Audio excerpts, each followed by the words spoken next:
Good morning everyone. कर लिया homework सारे?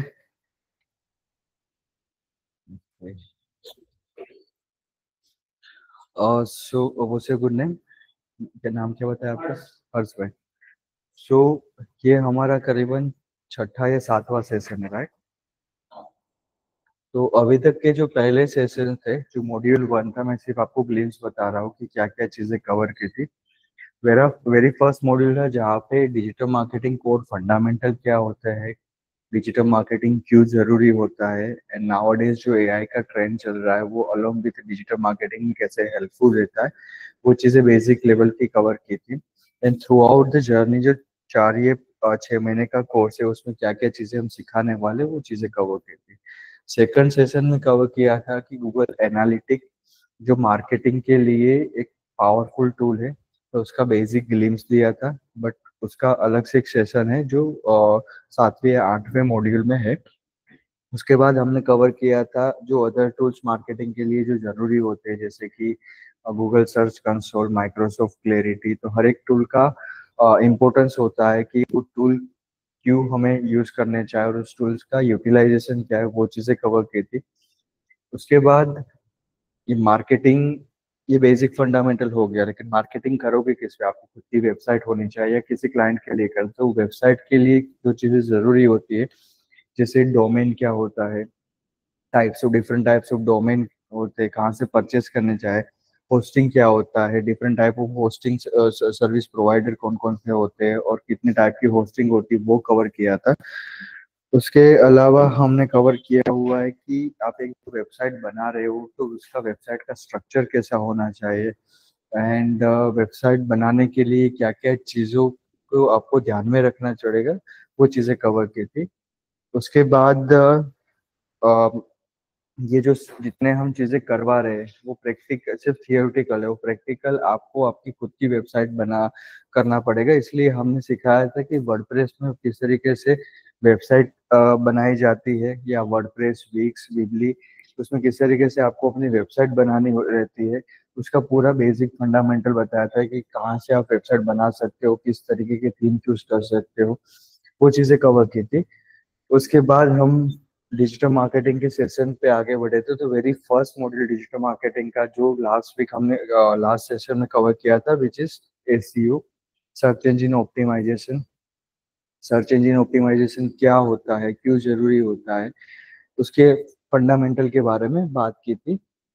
तो मैं थोड़ा सा, जब तक बाकी लोग आते तो बता दूं कि सर्च इंजन ऑप्टिमाइजेशन क्या होता है। एसईओ, आप गूगल में कुछ चीजें सर्च करते हो, आप ये साइड आ जाए। सॉरी, हम गूगल में आप अक्सर गूगल में जो भी चीज सर्च करनी होती है गूगल का यूज करते हो, ठीक है? गूगल में सर्च करते तो आपको क्या दिखता है, किस तरीके का रिजल्ट दिखता है? दो तरीके के रिजल्ट दिखते हैं। एक स्पॉन्सर लिख के आता है जहाँ पे एडवर्टाइज वाले रिजल्ट होते हैं, और नीचे उसके अलावा नॉर्मल आपको रिजल्ट दिखता है, ठीक है? तो जो ऊपर वाला जो स्पॉन्सर वाला रिजल्ट होता है वो पेड मार्केटिंग की मदद से आता है, वो बाद में आगे कवर करेंगे। जो नीचे वाले जो रिजल्ट होते हैं वो एसईओ के थ्रू आता है। अब एसईओ, इट मीन्स कि हर कोई बंदा चाहता है कि गूगल में जब कोई उसके बिजनेस रिलेटेड सर्च करे तो उसकी वेबसाइट फर्स्ट पेज पे आए। हर एक का मकसद यही होता है वेबसाइट बनाने का, बिजनेस, क्योंकि इन द एंड लोगों को चाहिए लीड, सेल्स चाहिए। तो आज आपने वेबसाइट बनाई तो आप चाहते हो कि गूगल में कोई चीजें मेरे बारे में और मेरे बिजनेस के बारे में सर्च करे तो मेरा रैंकिंग टॉप पे आए, ताकि मेरे को वो क्लिक करे, मेरी वेबसाइट विजिट करे और मुझे बिजनेस जनरेट होता है। सिंपल है।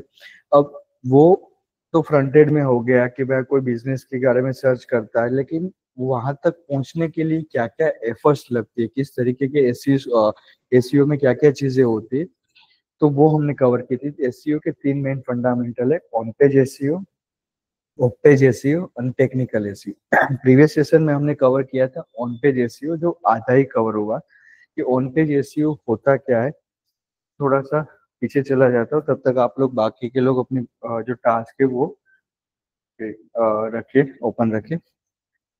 एसईओ होता है, it search engine optimisation is equal to improving visibility on Google.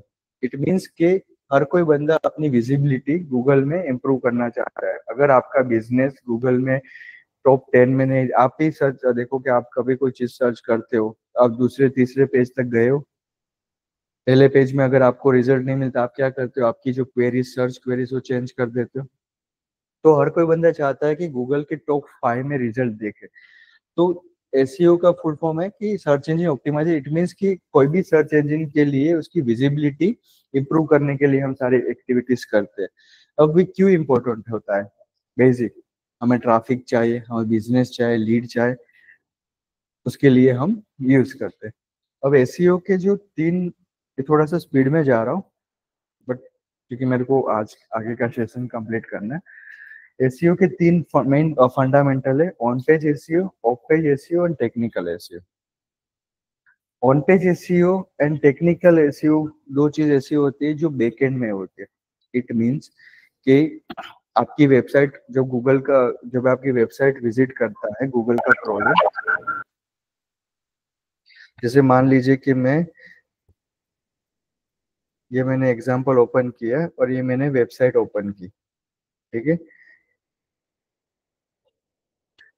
ये वेबसाइट ओपन की, ये फ्रंट एंड का पार्ट है कि जो यूजर्स को दिखता है।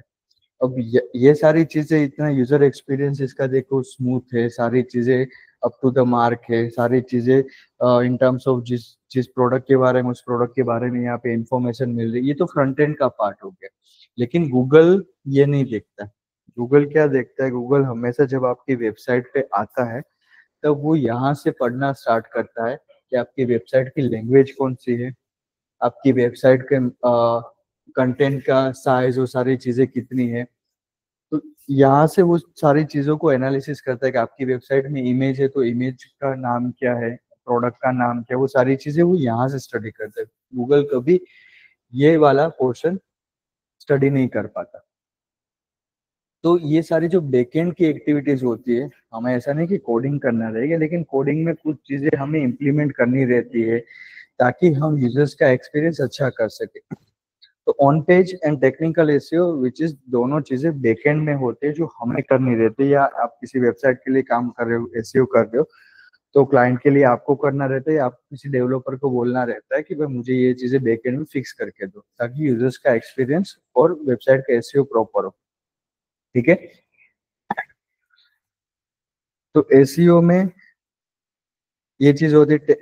टेक्निकल एसईओ में क्या होता है, अब कि वेबसाइट की स्पीड रिलेटेड, कोई भी वेबसाइट आप ओपन करते हो, 3 सेकंड 5 सेकंड से ज्यादा लोड होती है तो आप क्या करते हो, बाहर निकल जाते हो। तो हर कोई बंदा चाहता है कि कोई यूजर सर्च करे और उसकी वेबसाइट तुरंत ओपन है। तो वो जो टेक्निकल स्पीड रिलेटेड पैरामीटर होते हैं वो यहाँ पे फिक्स करते हैं technical SEO. On page SEO में हम क्या इम्प्रूव करते हैं कि वेबसाइट का यूजर एक्सपीरियंस अच्छा हो। यूजर एक्सपीरियंस के लिए हम क्या क्या चीजें करते हैं कि कंटेंट अच्छा हो, यूआई यूएक्स अच्छा हो, फिर इमेज के नाम प्रॉपर हो,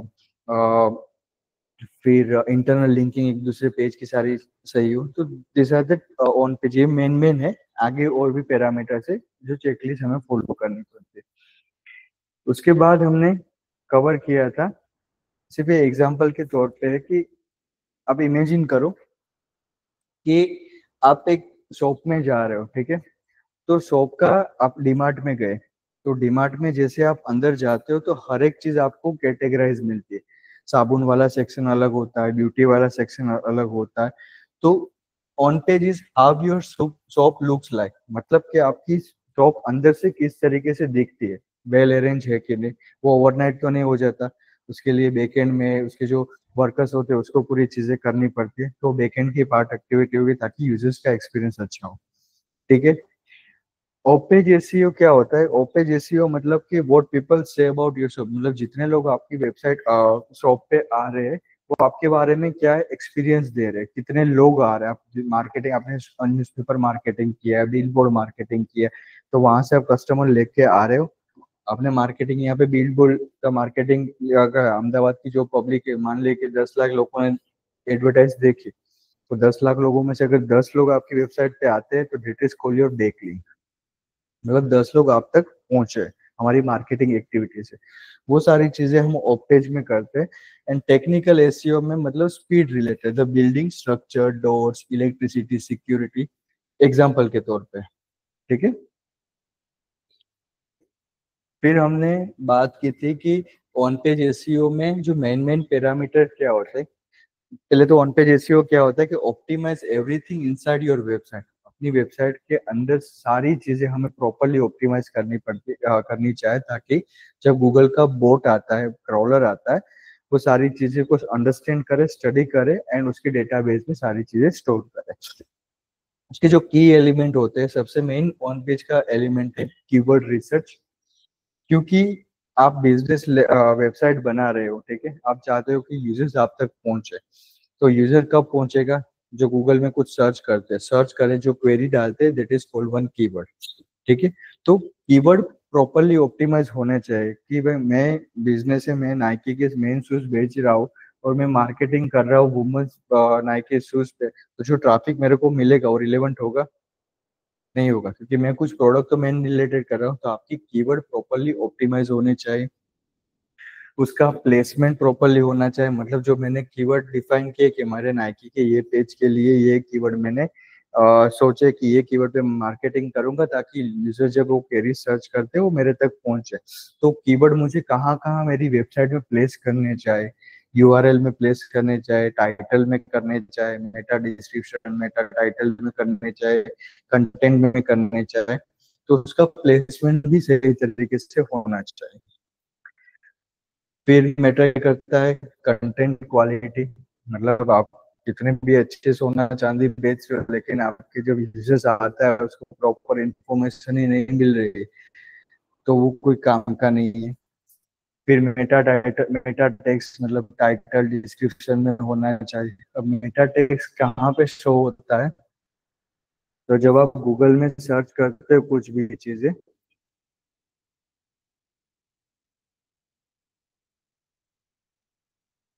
कुछ भी, ये क्वेरी क्वेरी मीन्स एक कीवर्ड हो गए, ठीक है।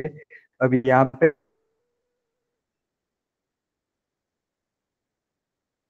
सर्च करते तो जो ये लिखा हुआ ना, men's men best seller shoes Nike, वो मेटा टाइटल होता है, और ये जो दिख रहा है वो मेटा डिस्क्रिप्शन होता है।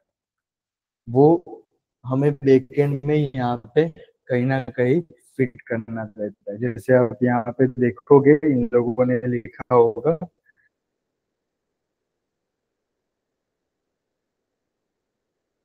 टाइटल में।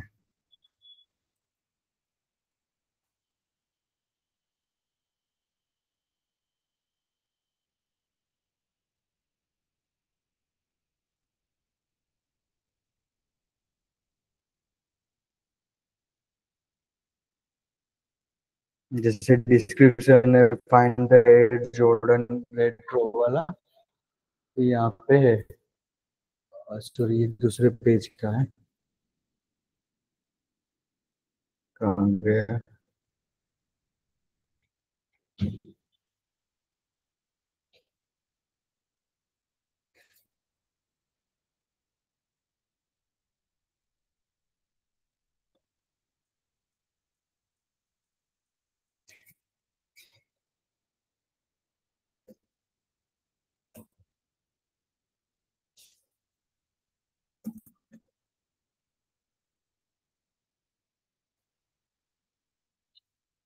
जैसे मेटा टाइटल है, फिर इसका जो डिस्क्रिप्शन लिखा हुआ होता है, डिस्क्रिप्शन यहाँ पे मिलेगा आपको। तो यदि गूगल का बोर्ड तो बैकएंड देखेगा तो यूआरएल, यूआरएल के बाद आता है मेटा टाइटल, मेटा डिस्क्रिप्शन, उसके बाद जो चीजें आती है हेडिंग, H1 to H6, फिर टाइटल डिस्क्रिप्शन, फिर कंटेंट, फुटर, उस तरीके के कीवर्ड का प्लेसमेंट होता है। एंड द लास्ट चीज हमने डिसाइड की कि कीवर्ड रिसर्च। ये जो चीजें हम डिसाइड बोल तो रहे कि कीवर्ड कीवर्ड कीवर्ड, लेकिन कीवर्ड कहाँ से आइडेंटिफाई करने चाहिए? तो देर आर मल्टीपल वेज जहाँ से हम कीवर्ड को आइडेंटिफाई कर सकते हैं।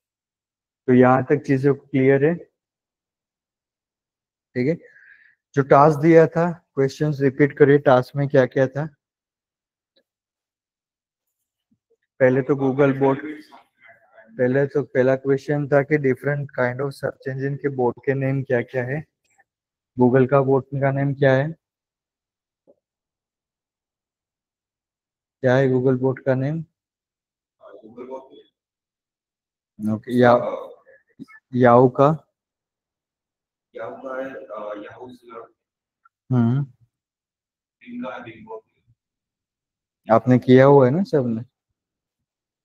हाँ तो आंसर भी देना होता है। फिर दूसरा क्वेश्चन क्या था? ओके, मेटा टाइटल की कैरेक्टर लिमिट कितनी है? 50 to 60 कैरेक्टर इंक्लूडिंग स्पेस। ठीक है। मेटा डिस्क्रिप्शन की लिमिट क्या है?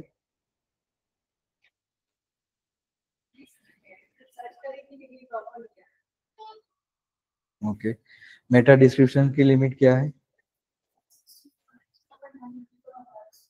ओके, अब ये कैरेक्टर लिमिट्स क्यों इंपॉर्टेंट होती है? अब आप चाहो तो मेटा टाइटल में आप चीजें काफी सारी लिख सकते हो, जैसे कि स्प्रेड मी इंस्टीट्यूट अहमदाबाद गांधीनगर ऐसे करके, मतलब आप लिख सकते हो। आप अगर कैरेक्टर कर गिनोगे तो 120 तक मेटा टाइटल में आपने कैरेक्टर डाल दिए, ठीक है। बट हालांकि मेटा टाइटल की लिमिट क्या है? 55 to 65 कैरेक्टर। इट मीन्स कि गूगल जो प्रायोरिटाइज करता है वो जो 50 to 55 कैरेक्टर्स होता है उसको, उसमें जो हमने कीवर्ड डाले होते हैं उसको वेटेज ज्यादा देता है। उसके बाद का जो भी चीजें डाली होती है 55 to 60 कैरेक्टर के बाद, उसका वेटेज कम होता है। तो हम यही कोशिश रहेगी कि जो मेटा टाइटल और मेटा डिस्क्रिप्शन में जो कैरेक्टर लिमिट है, उसी के अंदर पहले हम ट्राई करेंगे कि हमारे कीवर्ड्स को हम फिट करें। क्लियर है? समझ में आ रहा है? ठीक है। तीसरा टास्क हमने दिया हुआ था कि आप लोगों को आपके पेज के पहले तो कीवर्ड आइडेंटिफाई करने को बोला था। तो कीवर्ड आइडेंटिफाई हो गए सबके? वर्क किया हुआ है कीवर्ड पे? आपने किया कीवर्ड पे आपका? हो तो ही आप बताना। एक ही वर्ड फाइंड आउट किए? हाँ, एक वर्ड पे लगता है कि है? किसमें? तो वो अभी करेंगे ना। आप मान लीजिए कि आपने वेबसाइट बना रहे हो, आपने अभी जो कंटेंट डाला है वो तो डेमो कंटेंट डाला है। आपका बिजनेस है जिम इन अहमदाबाद है, जिम सर्विसेज इन अहमदाबाद है, तो एक आपका कीवर्ड हो गया जिम सर्विस इन अहमदाबाद। उसके रिलेवेंट आपने फिर और कीवर्ड फाइंड किए कि नहीं किए? तो क्या किया आपने टास्क में कीवर्ड पे, वो मुझे बताया पहले।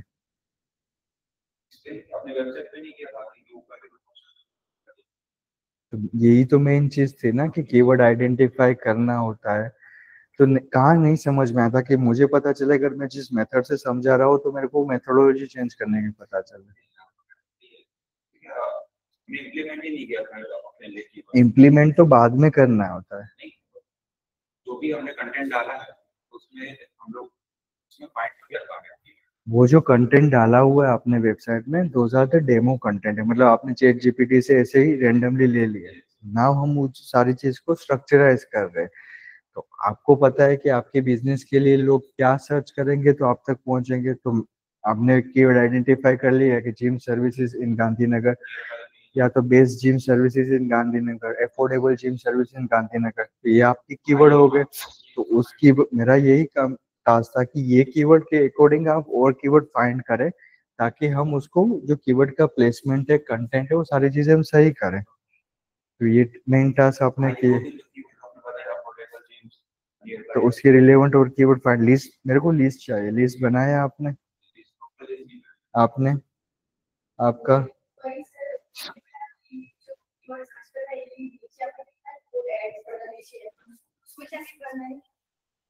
हाँ, मैंने कीवर्ड्स के कितने मेथड बताए थे आपको फाइंड करने के? कितने मेथड बताए थे? एक मिनट। कहाँ कहाँ से आप कीवर्ड फाइंड करते हो?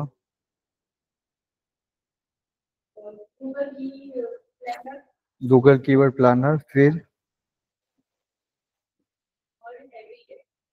कीवर्ड एवरीवेयर, फिर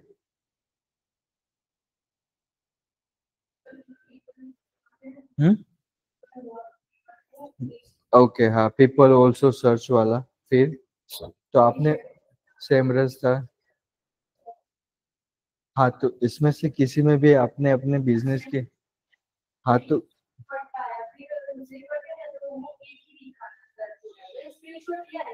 स्क्रीनशॉट के नहीं, तो there are multiple others ways जो होते हैं। पीपल ऑल्सो सर्च में उबर सर्जेस है, कीवर्ड प्लानर है। तो वहां जाके आपने आइडेंटिफाई, क्योंकि देखो अगर आपने कीवर्ड आइडेंटिफाई नहीं किए होंगे तो फिर आपको पता कैसे चलेगा कि मेरे मुझे वेबसाइट में कंटेंट किस तरीके से रखना है। ये टास्क देने का मेन एजेंडा यही था कि आप अपने, और मैंने ये भी बोला था कि ये ऑन गोइंग एक्टिविटीज है। अभी आपने 5 कीवर्ड फाइंड कर लिए तो इसका मतलब ये नहीं कि ये 5 कीवर्ड ये आपको लाइफ टाइम उस पर मार्केटिंग करना है, क्योंकि यूजर्स की क्वेरीज तो डे बाय डे चेंज होती रहती है। क्वेरीज तो आपके कीवर्ड्स भी डे बाय डे चेंज होने चाहिए, मतलब होंगे। तो वो आपको अपडेट रहना पड़ेगा, और वो सारी चीजें आप यहाँ से आइडेंटिफाई कर सकते हो। इतनी सिंपल से एक्सरसाइज अगर दी है और वो आप नहीं कर पा रहे हो तो फिर जो आगे आप, इससे भी कॉम्प्लेक्स एक्सरसाइज आने वाली है।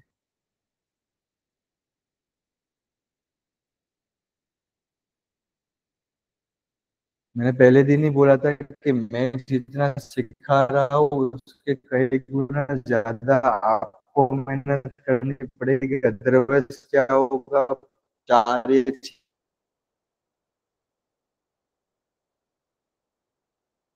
6 महीने के कोर्स कंप्लीट हो जाएगा, आपके माइंड से सारी चीजें फ्लश आउट हो जाएगी। साइड बाय साइड प्रैक्टिकल करवाने का मतलब ही यही है कि जा मैं जो सिखा रहा हूँ वो आप यहाँ पे इम्प्लीमेंट कर दे जाओ। आपका हो गया। और एक दो कीवर्ड्स के बारे में बताए, कौन कौन से कीवर्ड्स आपने लिए हुए थे? आपका डाइट मील मील प्लान रिलेटेड था। हम्म। ओके। ये ये आपके सिंगल फेस कीवर्ड हो गए। ठीक है। अब जो यूजर्स होता है वो ये कीवर्ड सिंगल फेस कीवर्ड में क्या होता है, जैसे कि मैं नाइकी के शूज बेच रहा हूँ, ठीक है। मैं अब नाइकी तो ब्रांड बन गई, इसलिए तो उसकी वेबसाइट फर्स्ट पेज पे आ गई। मान लीजिए कि मैं कोई लोकल कंपनी ओपन की है और मेरे नाम की ओपन की रौनक की, ठीक है। और मैं मेन शूज बेच रहा हूँ तो मैं गूगल में लिखूंगा कि रौनक मेन शूज, तो मेरी वेबसाइट फर्स्ट पेज पे नहीं आएगी। या मैं सिर्फ लिख रहा हूँ मेन शूज लिखूंगा, मेन या वुमेन शूज लिखूंगा तो मेरी वेबसाइट फर्स्ट पेज नहीं है, क्योंकि वो कीवर्ड छोटा सा है। कीवर्ड अलग अलग तरह के हो, जैसे आपने जो कीवर्ड लिखे that is called one faced keyword. तो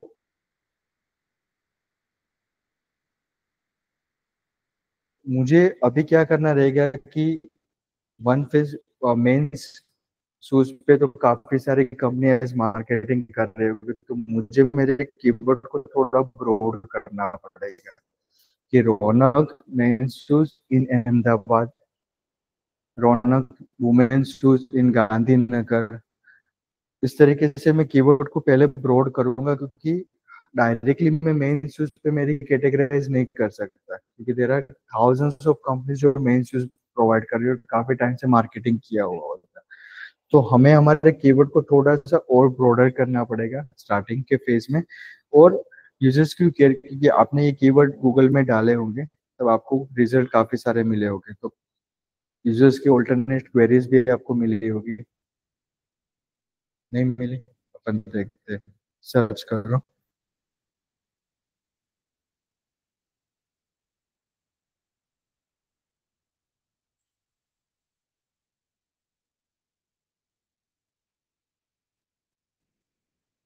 डाइट दे रहा हूँ, किस चीज का डाइट दे रहा हूँ? डाइट में कितने तरीके के प्लान है, डाइट चार्ट आ गया आपकी वेबसाइट, तो डाइट का पेज ओपन करिए।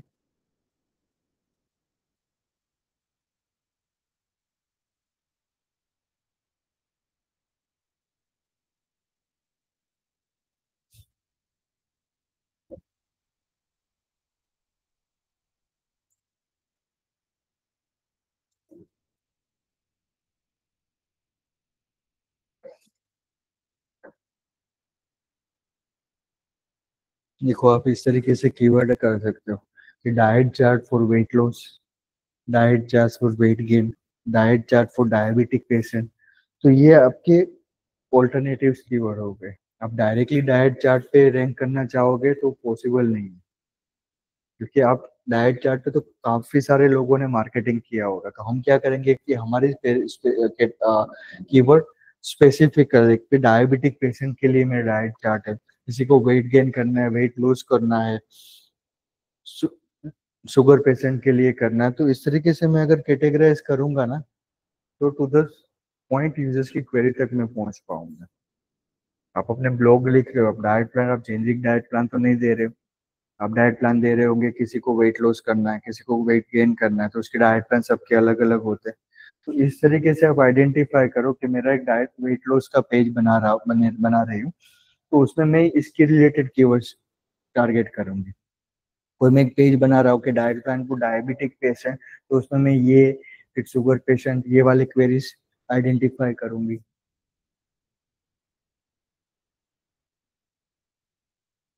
फिर 7 days Indian diet chart for diabetic patient, ये आपका एक कीवर्ड हो गया। तो इस तरीके से अगर आप करोगे तो आप रैंक इजीली कर पाओगे, क्योंकि आप टू द स्पेसिफिक यूजर्स को टारगेट कर रहे हो। Effective diet chart for diabetic patient, मान लीजिए कि आप डायबिटिक पेशेंट का एक डाइट चार्ट बना रहे हैं, तो आपके ये सारे कीवर्ड्स होने चाहिए। Tips and diet chart for diabetic patient, तो ये आपके कीवर्ड हो गए। डायबिटिक मील प्लान, समझ में आ रहा है? तो आपके आपके जो कीवर्ड्स आइडेंटिफाई किए, उसको थोड़ा सा और ब्रॉड करना पड़ेगा। यहाँ पे सारी चीजें हैं। 7 डेज डाइट प्लान, पीडीएफ को छोड़ो, diabetic patient diet chart for Indian. तो इस तरीके से पूरा आप कीवर्ड्स को आइडेंटिफाई कर। स्टिल आज की एक्सरसाइज, मतलब लास्ट सेशन की एक्सरसाइज रिमेन है। आई वांट कंप्लीट कीवर्ड्स, सिर्फ लिस्ट करके लाओ कि मैंने ये मेरे बिजनेस के लिए ये कीवर्ड फाइंड आउट किए हुए हैं। मेरा एक पर्टिकुलर पेज है डाइट का, तो उसके लिए अब चलो मान लीजिए कि आप काफी सारी सर्विसेज प्रोवाइड कर रहे हो, जैसे कि मील प्लान में आप काफी सारी डाइट प्लान कर रहे हो, तो सिर्फ आप एक पर्टिकुलर कैटेगरी को टारगेट करो कि डायबिटिक पेशेंट के लिए मैंने ये कीवर्ड आइडेंटिफाई किए। आप कोई शॉपिंग की वेबसाइट बना रहे हो, तो आपके कोई पर्टिकुलर एक प्रोडक्ट है, उसके लिए सिर्फ मैंने ये कीवर्ड टारगेट किए। आपके रूम्स, होटल्स एंड रूम्स है, तो आप 3 कैटेगरीज है, फूड स्टैंडर्ड है, लग्जरियस है और सूट वाला है, तो आप सिर्फ एक कैटेगरी को पकड़ो, उसके लिए लिस्ट ऑफ कीवर्ड। मेरे को सिर्फ ये लिस्ट ऑफ कीवर्ड चाहिए, ताकि ये अंडरस्टैंड करना है कि आप कितना समझ पा रहे हो। और जब तक आप अपने यूजर्स को नहीं समझ पाओगे, तब तक आप चीजों सेल नहीं कर पाओगे। तो क्लियर है ये एक्सरसाइज? क्लियर है मैम? पर्टिकुलर एक पेज के लिए तो मुझे आप बताएं कि आप किस पे वर्क करेंगे। आप बताएंगे कौन से पेज पे वर्क करेंगे, कीवर्ड आइडेंटिफाई करके लाओगे। कौन सा कीवर्ड टारगेट करोगे? आपके जिम रिलेटेड सर्विसेज है। हम्म, तो कोई भी एक कैटेगरी पकड़ लीजिए, कार्डियो। तो मुझे एक परफेक्ट लिस्ट ऑफ कीवर्ड चाहिए कि कार्डियो रिलेटेड और टू द स्पेसिफिक आपकी सर्विस रिलेटेड। क्लियर है? नहीं क्लियर है तो अभी पूछ सकते हो आप। रूम्स बुकिंग के लिए आप हम्म, कोई भी एक प्रोडक्ट, वुमेन्स क्लोथ के, कोई भी वुमेन्स क्लोथ में भी काफी सारे कैटेगरीज आते हैं, तो कोई भी एक कैटेगरीज को पकड़ के पूरा लिस्ट चाहिए कीवर्ड का। आप मैम परफेक्ट। तो ये चीजें मुझे नेक्स्ट लेक्चर में कंप्लीट चाहिए, एक एक्सेल फाइल में चाहिए कि मैंने ये कीवर्ड मैंने आइडेंटिफाई किए हुए, चाहे वो 1 पेज के हो या ब्रॉडर हो, कोई दिक्कत नहीं। पहले एक बार आइडेंटिफाई करो, फिर उसके प्लेसमेंट, उसका ग्रुपिंग फिर आगे करेंगे। कीवर्ड ग्रुपिंग क्या होता है, लास्ट सेशन में बताया था। एक बार कीवर्ड आइडेंटिफाई करेंगे, फिर हम क्या करते हैं, कीवर्ड को कैटेगराइज करते हैं कि ये कीवर्ड मैंने फाइंड किए, उसमें से होम पेज में ये जाएंगे, सर्विस पेज में ये जाएंगे, तो that is called the keyword grouping. Clear है? और कुछ एक्सरसाइज में चीजें बाकी रह गई थी मैम? कुछ और क्वेश्चंस बाकी थे?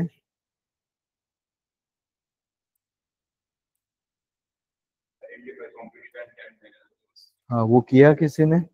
कीवर्ड ही आइडेंटिफाई नहीं किए तो कॉम्पिटिटर भी नहीं आइडेंटिफाई होंगे। किया आपने? डोमेन नेम के कोई कॉम्पिटिटर नहीं मिले, क्योंकि that is called the unique ही होगा आपका। तो आपको तो आपके कीवर्ड स्पेसिफिक आप जाओगे, जिससे कि आप ये आपके कॉम्पिटिटर्स हो गए, जैसे मैंने डायरेक्ट फाइंड किया है, तो ये जो भी वेबसाइट्स आती है वो आपके कॉम्पिटिटर हो गए, ये वाले। जब तक कीवर्ड डोमेन, अब मेटा टाइटल डिस्क्रिप्शन आप किसके बेसिस पे लिखोगे, कीवर्ड आइडेंटिफाई किए होगे उसके बेसिस पे, वो किया है किसी ने, बताइए आपने क्या है, किस पे होम पेज के लिए लिखा हुआ है, तो उसमें कीवर्ड कौन से टारगेट जेनरिक ही लिखा होगा, चलो बताइए क्या टाइटल क्या बनाया है आपने। सही है। जो आपने अपना ब्रांड नेम क्या है आपका, हाँ तो ब्रांड नेम आपने कवर किया, एंड आपने स्मार्ट प्लानिंग का जो मील प्लान है उसके लिए भी कवर किया, तो विच साउंड्स गुड, बट अभी एक बार कीवर्ड आइडेंटिफाई कर लेंगे उसके बाद ये प्रॉपर हो सकता है। डिस्क्रिप्शन में क्या लिखा है आपने, बताइए।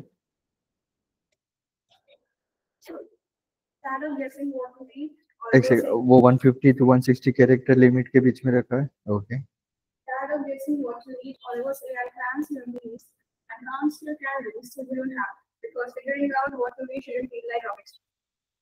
परफेक्ट। सो आपने पहले तो ये टायर्ड ऑफ, मतलब आपने यूजर्स, क्योंकि लोगों का यही होता है कि काफी सारे मील प्लान कवर किए होते हैं लेकिन देखो टायर्ड और फ्रस्ट्रेट और एग्जॉस्टेड, आपने पहले ही यूजर्स के पेन पॉइंट के बारे में बात कर ली कि आप भी ये फेस कर रहे हो, तो ये आपके लिए है। तो द वे आपने जो फ्रीक्वेंस फ्लो रखा है which is good, I am impress with that कि आपने सही तरीके से फ्लो को रखा है, बट इसमें अभी कीवर्ड का प्लेसमेंट, क्योंकि होम पेज के लिए अलग कीवर्ड होते हैं, सर्विस पेज के लिए डायबिटिक पेशेंट के लिए आप बना रहे हो, तो उसका फिर ये पूरा सेंटेंस चेंज हो जाएगा। ऐसा नहीं कि यही कॉपी करके सिर्फ कीवर्ड को प्लेस करना है, हर एक की मेटा टाइटल डिस्क्रिप्शन अलग रखना है। तो टास्क ये है, कीवर्ड, ग्रुप ऑफ कीवर्ड और उस पेज का मेटा टाइटल और मेटा डिस्क्रिप्शन आप लोगों को बना के आना है। क्लियर है? चीजें नहीं समझ में आए तो पहले पूछ लीजिए, 2 दिन तक वेट मत करिएगा। क्लियर है? और आज टेस्ट भी है, टेस्ट के लिए आप लोगों ने पढ़ा है,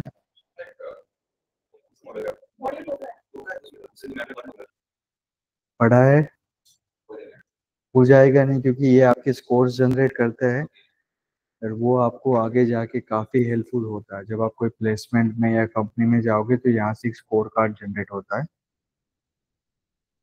तो जो लोग अगर अभी लाइटली ले रहे हैं कि हाँ सिर्फ मैं इधर सीखने के लिए सिर्फ कर रहा हूँ, तो ऐसा मत करिएगा, क्योंकि ये स्कोर कार्ड आपके लिए बहुत इंपॉर्टेंट आगे जाके होने वाला है। सारी चीजें क्लियर है ना? कोई डोमेन होस्टिंग, वेबसाइट स्ट्रक्चर, उसमें कोई चीजें नहीं समझ में आती है तो पहले बता दीजिए।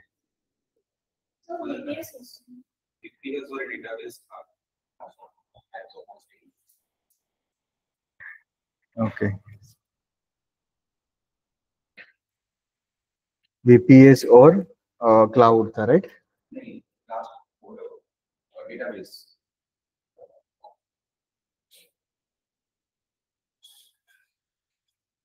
देखो, वीपीएस होस्टिंग में एक वर्चुअल सर्विस प्रोवाइडर होता है। अब एग्जांपल के तौर पे समझाओ कि एक ये सर्वर है, कोई ना, एक ही सर्वर है, ठीक है, यहाँ पे ध्यान दीजिएगा।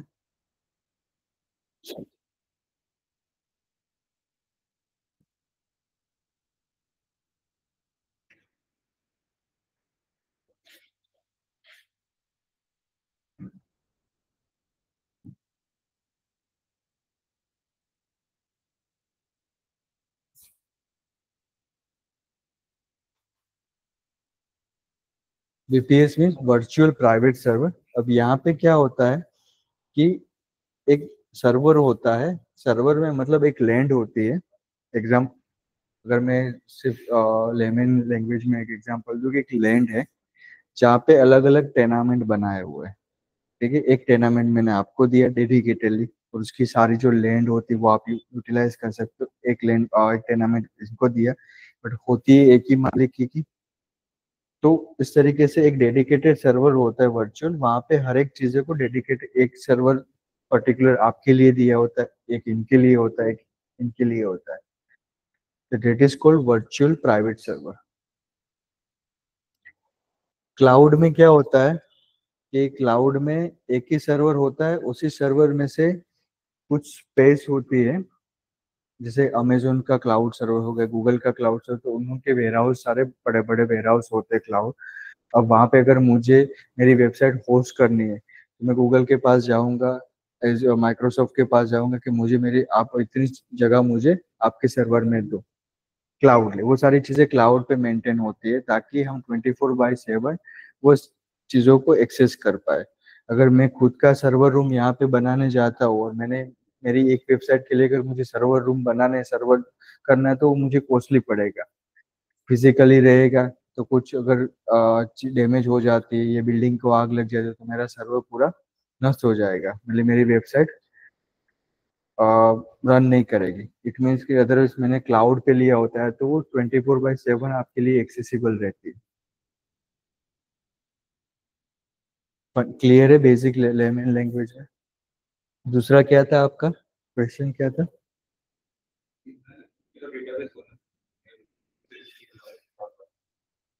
अगर आप बेसिक लेवल पे वेबसाइट बनाने जाते हो तो आप कौन से होस्टिंग प्रोवाइडर चूज करोगे?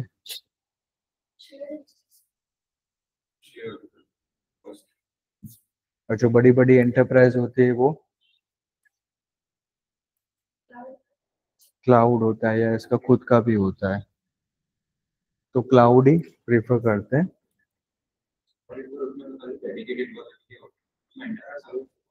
हम्म। तो स्लाइड सारी ओपन करनी पड़ेगी।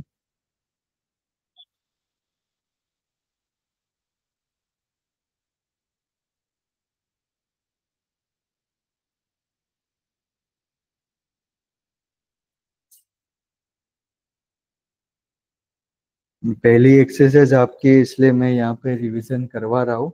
अदरवाइज ये चीजें आप लोगों को अभी तक बाय हार्ड होनी चाहिए कि क्या चीजें सिखाई है।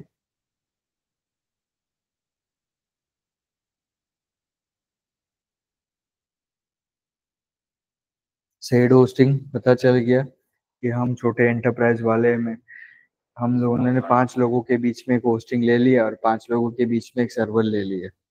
और उसके ड्रॉबैक क्या है, अगर एक की वेबसाइट में वायरस आ जाएगा सबका बंद हो जाएगा। एग्जाम्पल के तौर पे आप लोग एक पीजी पे रह रहे हो, एक रूम में 5 लोग रह रहे हो, अगर एक को बुखार आ जाता है तो बाकी को लगेगा, इन्फेक्शन लगेगा। It is called the said. फिर क्या होता है, वीपीएस मैंने समझा दिया वीपीएस, क्लियर है? उसके बाद होता है डेडिकेटेड, कि you rent entire server for your website. अब मान लीजिए कि आप एक टेनामेंट में रह रहे हो, एक रूम आपने ऑक्यूपाई कर लिया, एक रूम आपने ऑक्यूपाई कर लिया। एक टेनामेंट में एक फ्लैट में 3 रूम है, तो 3 रूम में एक रूम आपका, एक रूम आपका, एक रूम आपका। तो वो हो गया कि डेडिकेटेड चीजें हो गई आपके लिए। Clear? You rent an entire server for your website, मतलब कि भाई इसका ये, अगर रूम में अगर कुछ आग लग जाती है, रूम में अगर आप बीमार हो जाते हैं तो इन्फेक्शन किसी और को नहीं लगेगा, क्योंकि आप सेपरेटली डेडिकेटेड एक रूम में रह रहे हो। कोरोना के टाइम पे आप एक डेडिकेटेड एक रूम में रह रहे थे।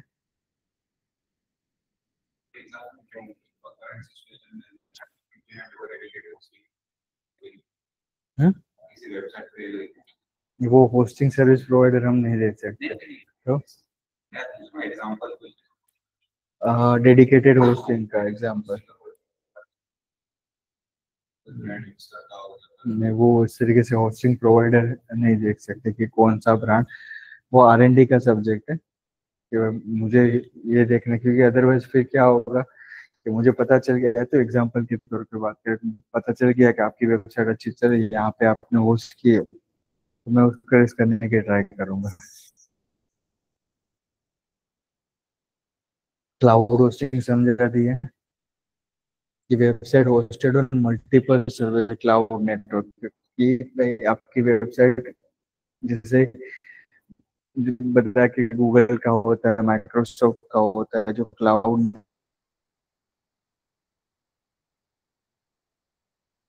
नेटवर्क उसके होते हैं। तो एक जगह पे अगर आपका डेटाबेस क्रैश हो गया तो उसका डेटाबेस का बैकअप दूसरी जगह रहता है, ये क्लाउड।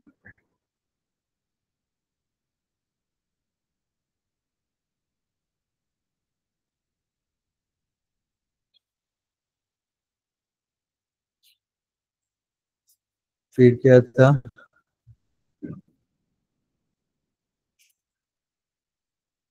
वर्डप्रेस खुद अपने होस्टिंग सर्विस प्रोवाइडर देता है and reseller hosting, you buy hosting space in bulk. अब मैंने बल्क में परचेस कर ली और फिर बिजनेस कर रहा हूँ, तुझे चाहिए उस तरीके का रीसेल करता है उसमें। क्लियर है? और मैनेज होस्टिंग मतलब मैं होस्टिंग ले लिया और मैं आप 5 लोग आप आ रहे हो, मैं आपको छोटा सा आपका सर्विस मैनेज कर रहा हूँ, that is manage hosting.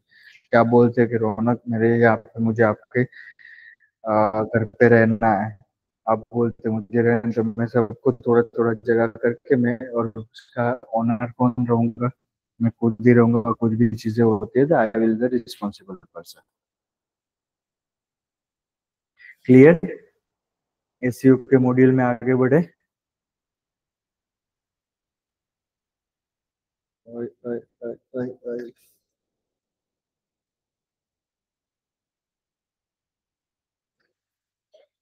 So last session में जैसे बात की थी, मेटा टैग्स क्या होता है, मेटा टाइटल क्या होता है, यहाँ पे पढ़ के मत बताओ। मेटा टाइटल क्या होता है?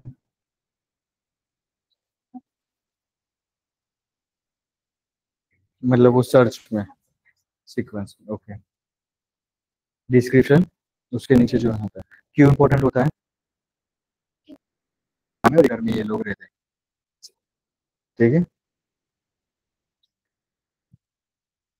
A meta title is the name of web page that shows up on the blue clickable link. It means कि भाई आपका पेज किसके रिलेटेड है वो बताता है। आपने एक पेज आपका बनाया कि कार्डियो रिलेटेड है, तो उसमें आप कार्डियो रिलेटेड जो मेटा टाइटल डिस्क्रिप्शन लिखा है, गूगल को बोर्ड को और यूजर को पता चले कि भाई ये चीजों में गूगल स्पेशली गूगल बोर्ड को पता चले कि ये पेज है वो कार्डियो के रिलेटेड है, ठीक है। वहां पे अगर आप डाइट के लिए कोई कीवर्ड रख रहे हो और नीचे कंटेंट पूरा कार्डियो के रिलेटेड है, तो विच इज नॉट सुटेबल। तो आपका जो यूजर एक्सपीरियंस है, क्योंकि फिर आप वो कीवर्ड पे कितना भी मार्केटिंग करोगे गूगल में आप नहीं आओगे। उसमें क्या क्या चीजें होनी चाहिए कि जो मेन प्राइमरी कीवर्ड है आपका वो वहां पे होना चाहिए। क्योंकि हम जब कीवर्ड पे, इसलिए मैं बार बार इसलिए वेटेज दे रहा हूँ कि कीवर्ड थॉरली एसईओ में काफी जगह पे यूटिलाइज हो गए। तो कीवर्ड ही अगर आपने राइट आइडेंटिफाई नहीं किए है ना, तो फिर ये जितने भी एफर्ट लगाओगे ना वो सारी वेस्टेज है, क्योंकि आपको प्रॉपरली कीवर्ड आइडेंटिफाई नहीं किए, प्लेसमेंट सही तरीके से नहीं किया, तो ये चीज मेरे को पता ही नहीं चलेगा कि मेरा primary main keyword focus keyword कौन सा है। तो मेन चीज है कि मेटा टाइटल जब आप लिख रहे होते तो उसके जो मेन प्राइमरी कीवर्ड्स होते हैं वो वहां पे हाईलाइट होने चाहिए। क्यों यूज होते हैं कि भाई यूजर्स को और हमें गूगल के बोर्ड को क्लैरिटी मिलती है, क्लियर मैसेजिंग मिलता है कि ये पेज किसके रिलेटेड है, ठीक है। Relevance and match the page content, मतलब जितना मेटा टाइटल और आपका पेज का कंटेंट रिलेवेंट होगा उतना हायर चांसेस है कि गूगल में जब जब आप पेज एक्टिविटीज करोगे तो आपको प्रायोरिटीज मिलती रहेगी, ठीक है। लेंथ क्या होनी चाहिए? अराउंड 50 to 60 कैरेक्टर, इसके बीच में हमें मेटा टाइटल की लेंथ रखनी चाहिए। अदरवाइज फिर मैंने बताया था कि डॉट डॉट डॉट गूगल में जब रिजल्ट करते हो मेटा डिस्क्रिप्शन 160 कैरेक्टर बाद चला जाता है तो फिर डॉट डॉट डॉट आने लगता है, ठीक है। यूजुअली ब्रांड नेम, जैसे आपने मेटा टाइटल में ब्रांड नेम अपना यूज किया था, आप स्टार्टिंग में भी कर सकते हो या एंड में कर सकते हो। ठीक है, ऑप्शनल है, जरूरी नहीं है। अगर आपके लगता है कि कीवर्ड्स टारगेट नहीं हो पा रहे तो आप नहीं भी करोगे चलेगा, बट ब्रांड नेम अगर छोटा सा है, सिंपल है, तो वो यूटिलाइज कर सकते हैं, तो वो इम्पेक्ट एसईओ में करेगा। क्लियर? क्लियर है ये चीज? तो आप जब मेटा टाइटल बनाओगे अपने पेज के लिए तो क्या क्या चीजें ध्यान रखोगे? उस पेज के जो कीवर्ड आपने आइडेंटिफाई किए हुए हैं, जिनके कि प्राइमरी कीवर्ड आपका कार्डियो रिलेटेड है, कार्डियो सर्विसेज इन गांधीनगर, तो वो कीवर्ड कहीं ना कहीं आपके मेटा टाइटल में या उसके रिलेवेंट, ये अगर कार्डियो सर्विस इन गांधीनगर तो 4 फेज कीवर्ड हो गया, कार्डियो सर्विस इन गांधीनगर, उसके रिलेटेड आप 2 फेज 3 फेज, मतलब छोटे कीवर्ड बड़े कीवर्ड उसमें यूटिलाइज कर सकते हैं। ठीक है? क्लियर है? क्लियर? आपको समझ में आ रहा है थोड़ा थोड़ा?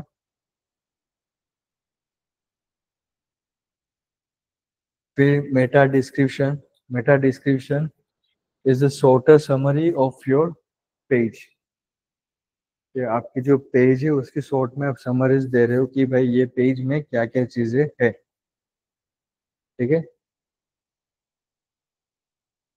उसमें भी हमारे जो सेम ही ये चीज है कि मेन कीवर्ड उसमें भी हमारे फोकस होने चाहिए। जब आप गूगल में कुछ चीजें सर्च करते हो तो जो जो आपके जो कीवर्ड्स होते हैं ना, जैसे मैंने यहाँ पे सर्च किया है diet chart plan for sugar patient, तो जो मेरे जो मेन कीवर्ड्स होते हैं ना, यहाँ पे भी आ गए diet chart for the diabetic पे, डाइट चार्ट मेरा कीवर्ड आ गया। फिर यहाँ पे जो मेरा रिलेवेंट है शुगर और डायबिटिक, वो कीवर्ड यहाँ पे आ गया। जैसे मैं एक और कीवर्ड सर्च करता हूँ,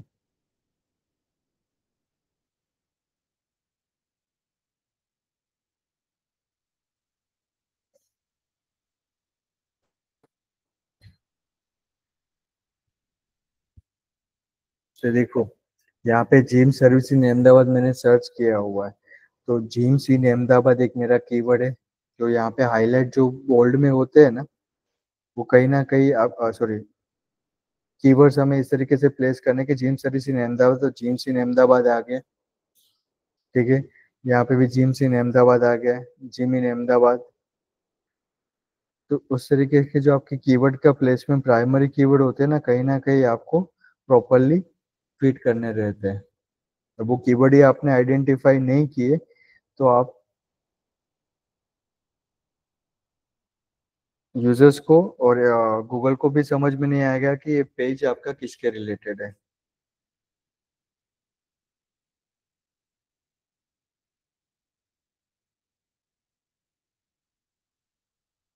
जैसे नाइकी शू मेरा कीवर्ड है, तो नाइकी शू यहाँ पे मैंने उसमें भी टारगेट कर लिया और डिस्क्रिप्शन में भी टारगेट कर लिया। यहाँ पे भी नाइकी शूज है, और यहाँ पे भी मैंने कहीं ना कहीं नाइकी। अब ऐसा नहीं कि आप जो कीवर्ड सर्च कर रहे हो वो उसी फॉर्मेट में यहाँ पे आप टारगेट कर रहे हो। आप यहाँ पे नाइकी लिख सकते हो, यहाँ पे शूज है, तो आपका कीवर्ड कहीं ना कहीं टारगेट हो रहा है। ठीक है? तो ऐसा नहीं कि भाई मेरा ऐसा है कि जिम सर्विस इन अहमदाबाद, तो वो कीवर्ड कहीं पे भी यूज करो तो एक साथ ही यूज करो। आप मेटा डिस्क्रिप्शन में आगे पीछे भी वो वर्ड को यूज कर सकते हो, वेटेज इक्वली मिलेगा। ठीक है?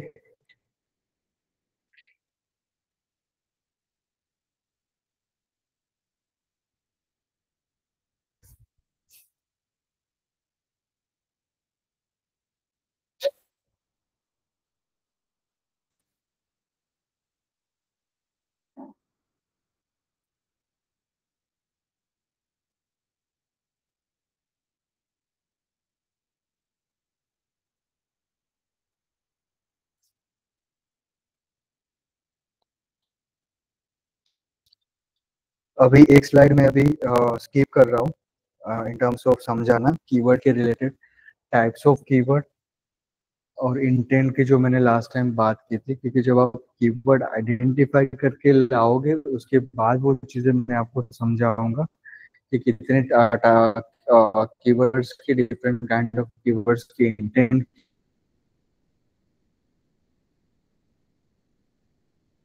क्या क्या होते हैं, आपको अपनी वेबसाइट में जो कीवर्ड्स रख रहे हो तो किस तरीके के कीवर्ड्स को टारगेट करना चाहिए, and in terms of long long tail keywords, short tail keywords क्या होते हैं, वो सारी चीजें नेक्स्ट सेशन में रहेगी। जब आप कीवर्ड आइडेंटिफाई करके लाओगे फिर आपको ये नेक्स्ट सेशन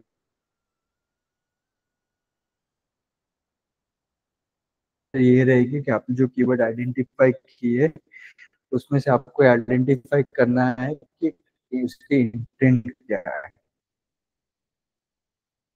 ठीक है, तो नेक्स्ट स्लाइड में हमारा नेक्स्ट सेशन में रहेगा।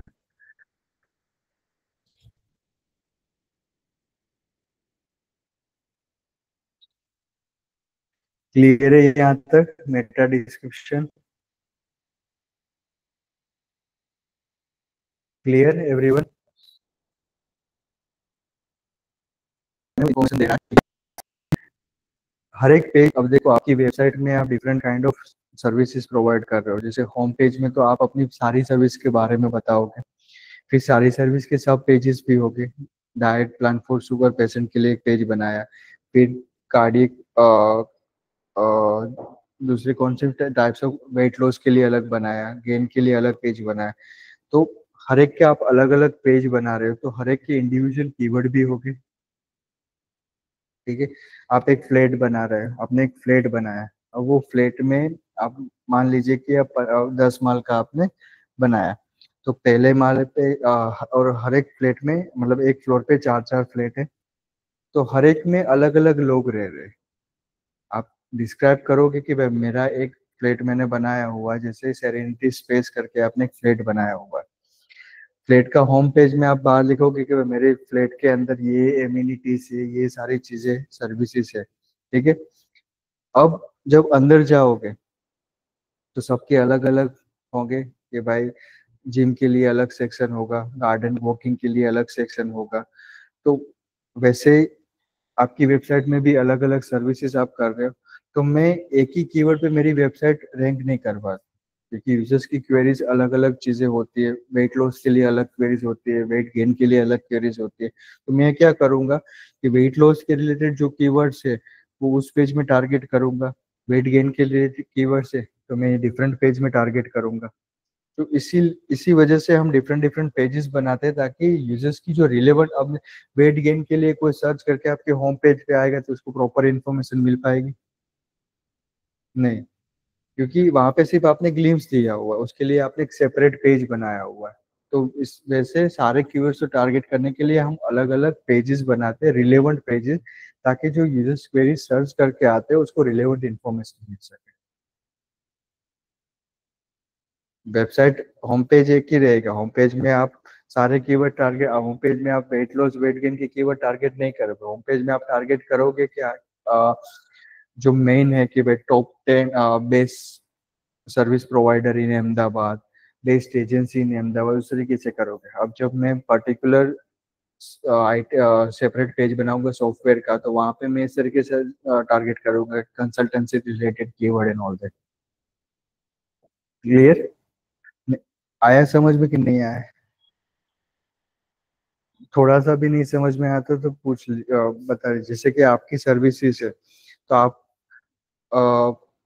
वेट गेन के लिए आपका अलग वो होता है जिम का, फिर कार्डियो के लिए अलग होता है। तो वैसे अब मैं सर्च करके आया हूँ कि भाई कार्डियो जो सर्विस प्रोवाइड करते हैं वैसे जिम अहमदाबाद में कहाँ कहाँ है। तो मैं आपके पेज पे आऊंगा, तो मैं आपके अगर होम पेज में आऊंगा तो मुझे प्रॉपर इन्फॉर्मेशन कार्डियो के रिलेटेड नहीं मिल पाएगी। तो मैं क्या करूंगा कि अलग से मैंने एक पेज बनाया कि जहाँ पे मैं सिर्फ कार्डियो के रिलेटेड ही पूरी इन्फॉर्मेशन देता हूँ, तो यूजर्स की क्वेरीज और रिलेवेंसी मेंटेन हुई, यूजर्स प्रॉपर तरीके से इन्फॉर्मेशन मिल रहा है यूजर्स को। तो वैसे अलग अलग सर्विस के लिए अलग अलग हम पेज बनाते हैं ताकि हम मैक्सिमम कीवर्ड्स को विद द रिलेवेंट कीवर्ड को टारगेट कर सके और यूजर्स को प्रॉपर एक्सपीरियंस दे सके, जो सर्च करके आया है वही चीजें हम उसको डिलीवर करें। क्लियर? आपके एक्सप्रेशन कुछ और ही बता रहे हैं, सबके नहीं समझ में आया। ठीक है, आपको समझ में आया। इनका क्वेश्चन ये था कि वेबसाइट तो एक ही है, तो इतने सारे कीवर्ड्स हम क्यों टारगेट कर रहे हैं।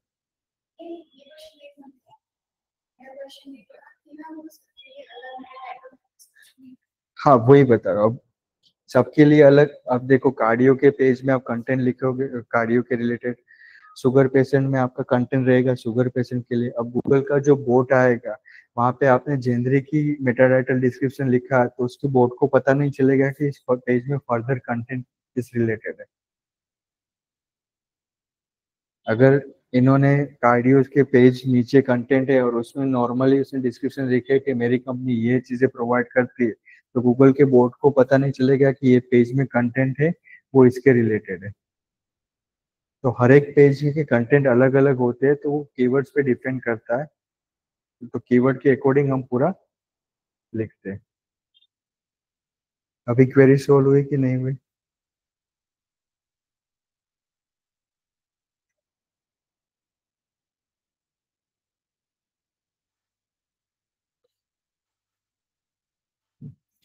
नेक्स्ट चीज आते हैं इंटरनल लिंकिंग। इंटरनल लिंकिंग क्या होती है। एक पेज में से दूसरे पेज में हम इंटरनली पेज को लिंक करते हैं। ठीक है, ताकि यूजर्स को एक चीजों में से मतलब आपकी वेबसाइट में आए, ये चीज के बारे में पढ़ा, फिर उसको और इन्फॉर्मेशन चाहे तो वो दूसरी सर्विस के बारे में पढ़ता है। रिलेवेंट सारी चीजें होती है। और उस टाइम पे साइंस ऑफ का भी एग्जांपल दिया था कि इंटरनल लिंकिंग किस तरीके से उन्होंने की हुई है। तो जितनी इंटरनल लिंकिंग सही होगी, उतना आपके लिए बेनिफिशियल रहेगा आपकी वेबसाइट, क्योंकि यूजर्स को प्रॉपर इंफॉर्मेशन आप एक डायरेक्शन से दूसरी डायरेक्शन पे लेके जा रहे हो। Internal linking is when you add a link from one page of your website to the another page within the same website. आपकी की वेबसाइट की आप लिंकिंग कर रहे हो। आपने ये डाइट प्लान के बारे में डायबिटिक पेशेंट के पढ़ लिया, अब आपको वेट लॉस के बारे में जाए तो हमारा ये पेज है, वेट गेन के लिए जाए तो हमारा ये पेज है। तो आप इंटरनल लिंक यूजर्स को अंदर ही आप घुमा रहे हो, but with in same website होता है। क्लियर। ध्यान क्या रखना है कि रिलेवेंट लिंक होनी चाहिए। आप वेट लॉस के पेशेंट को वेट गेन के अगर लिंक दे रहे हो तो यूजर्स का एक्सपीरियंस खराब हो सकता है। ठीक है, डिस्क्रिप्टिव एंकर टेक्स्ट होना चाहिए। जो मेरा कीवर्ड यूज कर रहा हूँ, keyword diet plan for weight loss, तो पूरा कीवर्ड डिस्क्रिप्टिव होना चाहिए ताकि यूजर्स क्लिक कर रहा है तो उसको पता चले कि वो किसके रिलेटेड आगे जा रहा है।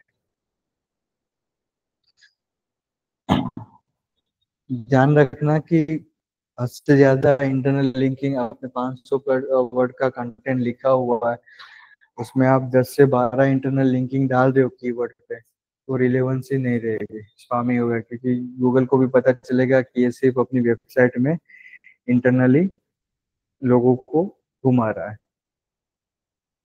तो प्रॉपरली होनी चाहिए इंटरनल लिंकिंग के 500 वर्ड के कीवर्ड्स में। मान लीजिए कि दो, एक या दो कीवर्ड ऐसे जहाँ पे मैं यूजर्स को दूसरे पेज पे रिडायरेक्ट करवा रहा हूँ या अपनी सर्विस के बारे में रिडायरेक्ट करवा रहा हूँ।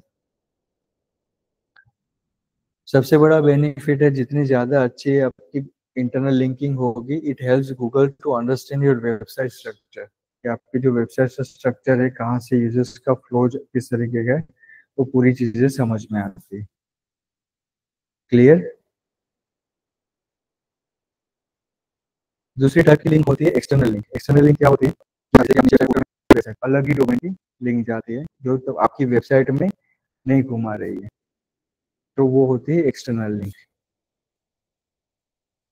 इंटरनल लिंक है, आपने वेबसाइट में कैटेगरीज बनाई, एक आपने प्रोडक्ट पे यूजर्स आया, तो आपकी जो क्लॉथ रिलेटेड है, वुमेन्स क्लॉथ है, वुमेन्स क्लॉथ में भी अलग अलग कैटेगरी है, तो यूजर्स को आप बोला कि वुमेन क्लॉथ के साथ साथ आपको जो दूसरी कैटेगरीज है तो उसमें भी जाना है, तो आप यूजर्स को अपनी वेबसाइट में एक प्रोडक्ट से दूसरे प्रोडक्ट में लेके जा रहे हैं।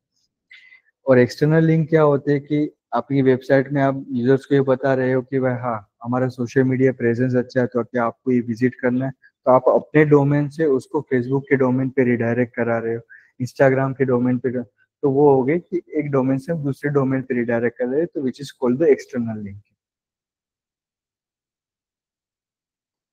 कहीं वेबसाइट में अगर हम कुछ स्टेटिस्टिक्स के बारे में बात कर रहे हैं, जैसे डाइट मिल के प्लान के बारे में बात कर रहे हैं, तो वहाँ पे कुछ में अगर स्टेटिस्टिक्स दिखा रहा हो, तो वो स्टेटिस्टिक्स जो नंबर दिखा रहा हो वो मेरे तो नहीं होते, मैंने किसी वेबसाइट से रेफरेंस लिया होता है या विकीपीडिया से रेफरेंस लिया आता है। तो यूजर्स को मैं बोलता हूँ कि स्टेटिस्टिक्स का अगर आप क्रॉस वेरीफाई करना है, तो आप ये वेबसाइट की रेफरेंस लिंक में नीचे विकीपीडिया के रेफरेंस दे देता हूँ, ताकि यूजर्स को ट्रस्ट भी बना रहे, और जो मेरी वेबसाइट से जो विकीपीडिया में लिंक जाती है which is called the external link. Clear? ये भी चीज याद रखना कि रिलेवेंट वेबसाइट आप फेसबुक के जो एक्सटर्नल लिंक दे रहे हो, फेसबुक के आइकन पे, इंस्टाग्राम पे लिंक अगर जाती है तो वो रिलेवेंट नहीं होती, तो मेक श्योर करना। या मैं कोई स्टेटिस्टिक्स दे रहा हूँ और मैंने विकीपीडिया से स्टेटिस्टिक्स ली है और मैं किसी भी दूसरी कंपनी की लिंक से दूसरी डोमेन की लिंक डाल देता हूँ, तो वो रिलेवेंट नहीं होती। तो रिलेवेंसी मेक श्योर करना कि रिलेवेंट वेबसाइट की लिंक ही आप दो। ठीक है? ट्रस्टेड सोर्स होने चाहिए, choose the high quality credit, वैसे मतलब आप जहाँ से जिसको रेफरेंस दे रहे हो, ये चीज ना एक्सटर्नल लिंक, जब हम वेबसाइट में ब्लॉग लिखते हैं, कोई स्टेटिस्टिक्स नंबर शोकेस करते हैं ना, तो हम ये चीजें खास ध्यान रखते हैं कि मैं किसी वेबसाइट की लिंक दे रहा हूँ तो वो ट्रस्ट भी होनी चाहिए, ट्रस्टेबल होनी चाहिए। अब मैं यहाँ पे नंबर ये शोकेस कर रहा हूँ कि भाई 2025 में इतनी कार बिकी है, और डेटाबेस तो मेरे पास नहीं होगा, तो मैं क्या करूंगा, किसी हाई अथॉरिटी वेबसाइट होती है जहाँ पे वो डेली बेसिस पे वो नंबर अपडेट होते हैं, तो वहां से, जैसे मैं बैंक का लोन रेट है आज 7.5, होम लोन का रेट कल ये चेंज होता है, तो वो चीजें मेरे पास नहीं थी, मैं क्या करूंगा, HDFC की वेबसाइट पे जाऊंगा और वहां पे देखूंगा कि आज का लोन रेट क्या है, लोन रेट क्या है। ठीक है? तो वो मैं कि अगर मेरी वेबसाइट में ऐड करता हूँ कि आज का लोन रेट ये और ये इन्फॉर्मेशन मैंने यहाँ से ली हुई है, तो वो trusted site, HDFC is trusted है। मैं अगर एक लोकल कहीं पे किसी ने ब्लॉग डाला और वहां से उसकी लिंक दे रहा हूँ, जिसकी कोई डोमे क्या बोलते हैं कि अथॉरिटी नहीं है, website in terms of trustable नहीं है, तो वो यूजर्स का एक्सपीरियंस खराब कर सकते हैं। क्योंकि आप भी जब वेबसाइट में ब्लॉग देखते हो और यहाँ पे देखे कि ये आज का रेट ये है और ये इन्फॉर्मेशन यहाँ से आ रही है, बट ये वेबसाइट तो ट्रस्टेबल है नहीं, तो ये इन्फॉर्मेशन फेक हो सकती है। तो जब भी आप एक्सटर्नल लिंक दे रहे हो, मेक श्योर करना कि ट्रस्टेड सोर्स वाली साइट्स होनी चाहिए। ठीक है? ये ऑफ पेज में एक्सटर्नल लिंकिंग का मेन फैक्टर, ऑफ पेज में बहुत सारे जब मार्केटिंग करते तब काम आएगी।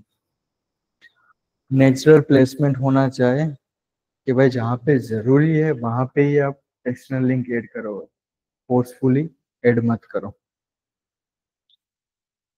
ठीक है? डिस्क्रिप्टिव होना चाहिए, मतलब यूजर को पता होना चाहिए कि वो क्या क्लिक करके कहाँ पे जा रहा है। ठीक है? क्लियर है एक्सटर्नल लिंकिंग? ये एग्जांपल के तौर पे इंटरनल लिंकिंग, जैसे होम पेज में से पेज 1, पेज 2, पेज 3, फिर यहाँ से वापस जा रही है,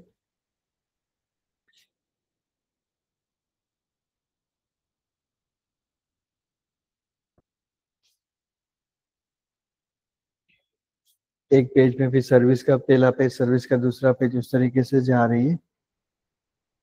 तो इस तरीके से हम पूरा इंटरनल लिंकिंग स्ट्रक्चर करते हैं, और ये होता है internal linking, like internal link से, और ये एक्सटर्नल लिंक है कि एक वेबसाइट से दूसरे पेज में जाते हैं। इंटरनल लिंकिंग सिंपल, आपकी वेबसाइट से आप दूसरे पेज पे लेके जा रहे हो और आपके डोमेन से आप दूसरे डोमेन पे रिडायरेक्ट करवा रहे हो। ठीक है?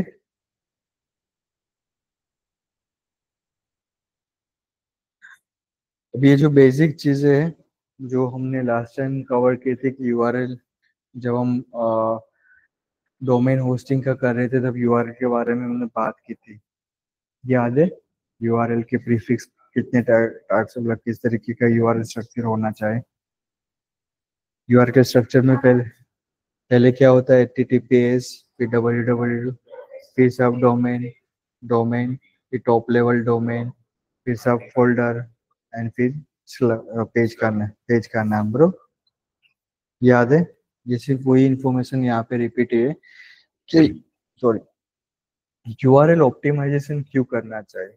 जब हम बात रहे कि कीवर्ड के प्लेसमेंट की बात कर रहे हैं तो कीवर्ड का प्लेसमेंट भी प्रॉपर होना चाहिए। कि अगर आप एक पेज बना रहे हो, जैसे आपका पेज है, क्या है आपके ब्रांड का नाम, olive.com/डाइट प्लान फॉर शुगर पेशेंट, उसने एक यूआरएल बनाए, तो उसका कीवर्ड इनडायरेक्टली यूआरएल में भी आ गया।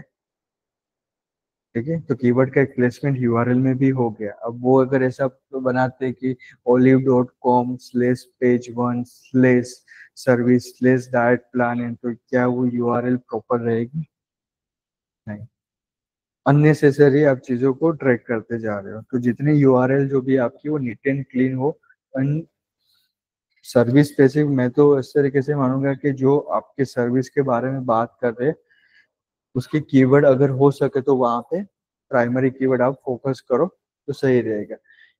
और वो कहीं ना कहीं जब गूगल का बोट आता है ना, वो देखता है कि कीवर्ड की density through out the page किस किस तरीके से है, कितने कीवर्ड्स आपने उस पेज में प्राइमरी कीवर्ड टारगेट किया है, तो वेटेज मिलता है। तो URL optimisation mean creating clear, shorter and keyword friendly website links. जैसे इनका कीवर्ड आ गया diet plan for weight loss, तो वो कीवर्ड उन्होंने टारगेट कर लिया, so that is for user and Google to understand. क्योंकि आप जब भी कोई वेबसाइट ओपन करते हो, आप डेफिनेटली यूआरएल भी आपके ध्यान में जाता है। तो यूआरएल भी आप स्टडी करते हो कि भाई ये यूआरएल में लिखा है वेट लॉस फॉर और diet plan for weight gain, नीचे कंटेंट पूरा वेट लॉस का है, तो रिलेवेंसी मैच होती।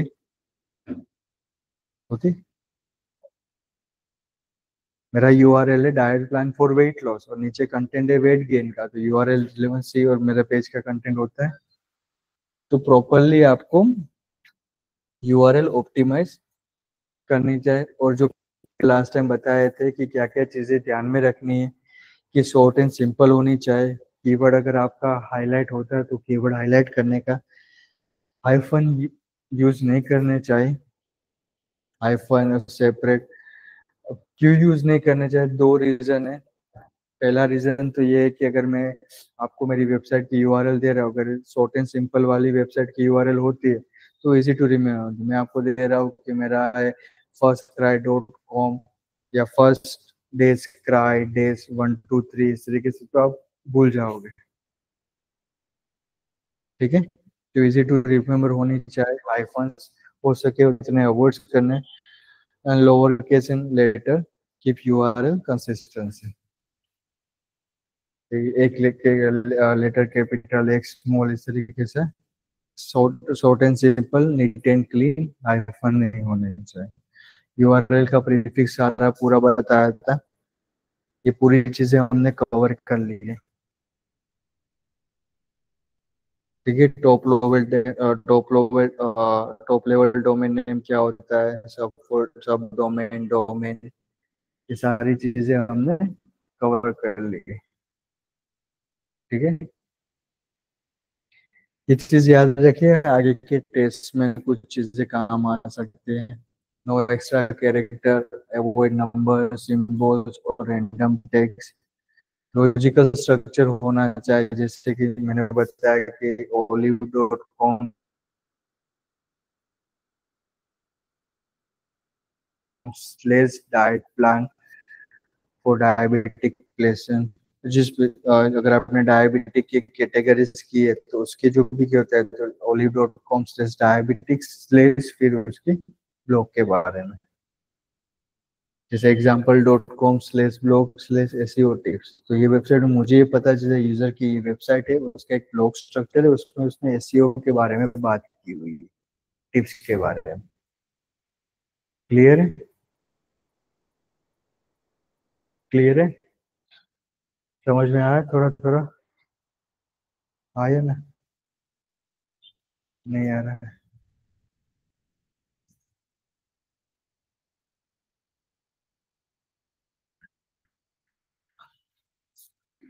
थोड़ा सा ये बता देता हूँ। दिख रहा है, कोई वेबसाइट ओपन करते हो तो आपकी जो ओपन हुई, अगर वो वहाँ पे विदाउट एस वाली वेबसाइट होती है तो वो वेबसाइट सिक्योर नहीं है। तो इट मीन्स के आपकी इंफॉर्मेशन लीक भी हो सकती है। तो हम सिक्योरिटी पर्पस के लिए हम ये SSL सर्टिफिकेट जो होता है वो लेते हैं। फिर वेबसाइट का जो स्ट्रक्चर होता है with double double world wide web, आपको पता है कोई भी वेबसाइट का स्ट्रक्चर होता है। फिर आता है आपके डोमेन का नाम, मतलब आपकी बिजनेस का नाम आता है। फिर आता है .com, .in, .org, ये सारे होते हैं टॉप लेवल डोमेन। उसका पूरा एक सेशन लिया था कि टॉप लेवल डोमेन में किस कितने कितने तरह के टॉप लेवल डोमेन्स क्या क्या होते हैं। .com कंट्री स्पेसिफिक होता है। आप चाहते हो कि मुझे सिर्फ यूके के लिए वेबसाइट बनानी है तो आप अपना डोमेन xyz.uk ले सकते हो, ठीक है, ताकि आप उसी की यूजर्स को टारगेट कर रहे हो। आप यहाँ पे .in का डोमेन ले रहे हो और .uk के कस्टमर को टारगेट कर रहे हो तो ट्रस्ट फैक्टर नहीं आएगा। जब वहाँ पे भले मार्केटिंग में आपका रिजल्ट अब भी आएगा, लेकिन वहाँ के लोग .in की वेबसाइट खोलेंगे तो उसके माइंड में पहले ट्रस्ट फैक्टर आएगा कि नहीं, ये वेबसाइट तो इंडिया की है। तो कल उठ के सुबह उठ के कुछ हो जाता है तो मैं कहाँ जाऊंगा। यहाँ पे बैठ के आप चाइना की वेबसाइट कभी ओपन होते तो आपके ट्रस्ट फैक्टर नहीं आता है। तो इट मीन्स कि ट्रस्ट फैक्टर के लिए अगर आपका लोकल लेवल पे है इंडिया से तो उस तरीके के डोमेन प्रिफरेबल है। फिर डोमेन में क्या क्या था टॉप लेवल डोमेन में? Non profit organisation .org.edu, government related website होती, मिलिट्री रिलेटेड, तो वो सारी वेबसाइट में इंफॉर्मेशन क्रॉस वेरीफाई होती है, वो डायरेक्टली अपन को नहीं मिल जाती।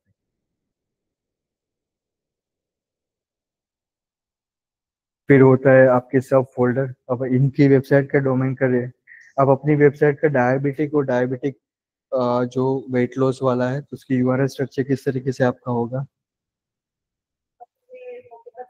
https डबल डॉट फिर olive dot ai slash diabetic आपका। हाँ, डायबिटिक मीन्स, और उसमें अगर आप कोई ब्लॉग लिख रहे हो तो diabetic diet meal plan for diabetic patient. तो ये आपका हो गया यूआरएल पूरा स्ट्रक्चर। तो यूजर्स भी, अगर कोई रैंडम यूजर भी आपकी वेबसाइट पे आते हैं तो यूआरएल से पूरा उसको स्ट्रक्चर पता चलेगा कि वो किस कैटेगरी के लिए है एंड किसके लिए वो ब्लॉग पढ़ रहा है। ठीक है, थोड़ा समझ में आया?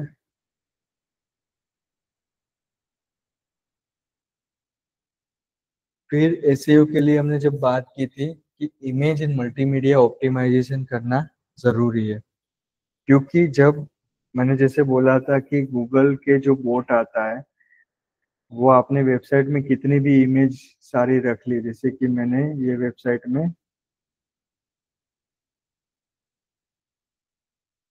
मैं यहाँ पे गया और ये फुटबॉल रिलेटेड मैंने कुछ क्वेरीज सर्च की। अब गूगल की वेबसाइट जब सर्च करता है ना तो वो ये इमेज नहीं देखता, मतलब उसको पता नहीं चलता, ये टेक्स्ट नहीं पढ़ता ये फ्रंट एंड में। तो हम क्या करते हैं कि हमारी हर एक इमेज होती है उसको प्रॉपरली हम ऑप्टिमाइज करते हैं, ताकि गूगल का क्रोलर जब बैकएंड में आए ना तो उसको पता चले कि ये इमेज है, ये इमेज इसके रिलेटेड है। जैसे ये इमेज का हमने कंटेंट रखा हुआ है तो ये इमेज किसके रिलेटेड है कि भाई नाइकी फैंटम 6 लो लाइट वाला जो उसकी एडिशन है उसके रिलेटेड है। तो हम ये बैकएंड में यहाँ पे लिखेंगे कि ये इमेज की यूआरएल है, ये इमेज इसके रिलेटेड है और इसकी प्राइस ये है। तो गूगल बैकएंड में ये पड़ेगा यहाँ से, उसका कहीं पे यहाँ पे लिखा होगा। तो हमें हर एक इमेज को प्रॉपरली ऑप्टिमाइज करना जरूरी है, उससे गूगल के बोर्ड को पता चले। ठीक है, अब ये इमेज में, अगर ये इमेज के उल्टे वो कहाँ पे रखने के, जब आप वर्डप्रेस में फाइल अपलोड करते हो तो राइट साइड में मैंने बताया था जब आप अपलोड करोगे तो आएगा ये इमेज का टाइटल क्या है, डिस्क्रिप्शन क्या है, कैप्शन क्या रखना है, कीवर्ड क्या लिखना है, वो सारी चीजें आपको वहां पे एट अ टाइम अपलोड करते टाइम ही ध्यान रखनी है। इसका एक बेनिफिट ये भी होगा कि अगर ये नाइकी शूज के बारे में अगर मैं गूगल इमेज में सर्च करता हूँ, तो अगर आपने प्रॉपरली ऑप्टिमाइज की है तो देर आर चांसेस कि आपकी इमेज यहाँ पे भी शोकेस हो सके। फिर यहाँ से अगर आपकी इमेज शोकेस होती है तो आप यहाँ पे क्लिक करोगे तो आपको यहाँ पे पूरा आपका, तो देर आर चांसेस कि गोल्ड एडिशनल वे में आपको एक यूजर्स का ट्रैफिक जनरेट हो सकता है। ठीक है, तो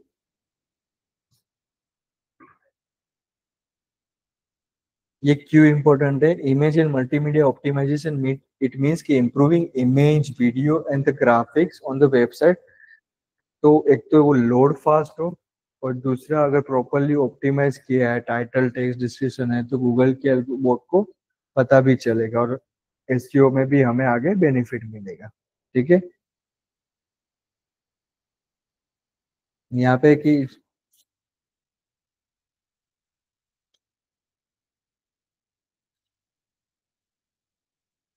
क्या क्या इंक्लूड करना चाहे। अब हर एक वेबसाइट के अपने अपने होते हैं, यहाँ तो डायरेक्ट लिखा है कि correct format size JPG PNG WebP होना चाहे, बट हर एक वेबसाइट के अगर कुछ अलग होते तो आपको जिस थीम में बना रहे हो, जिसमें वेबसाइट बना रहे हो, तो उसके अगर कुछ क्राइटेरिया है तो उसके अकॉर्डिंग आपको करना, but ideally JPG PNG WebP format में होना चाहे। डिस्क्रिप्टिव फाइल नेम होना चाहिए, मतलब आप इमेज को जब सेव कर रहे हो तो इमेज 01 करके सेव मत करो, आप वो जिस रिलेटेड इमेज है कीवर्ड रिलेटेड उसके रिलेटेड सेव करो, तो ताकि जब आप अपलोड कर रहे हो तो वहाँ पे वो इन्फॉर्मेशन भी आ जाए, और सर्च होता है तो डिस्क्रिप्टिव फाइल नेम की वजह से आपको एडिशनल एक बेनिफिट मिल सकता है। ठीक है,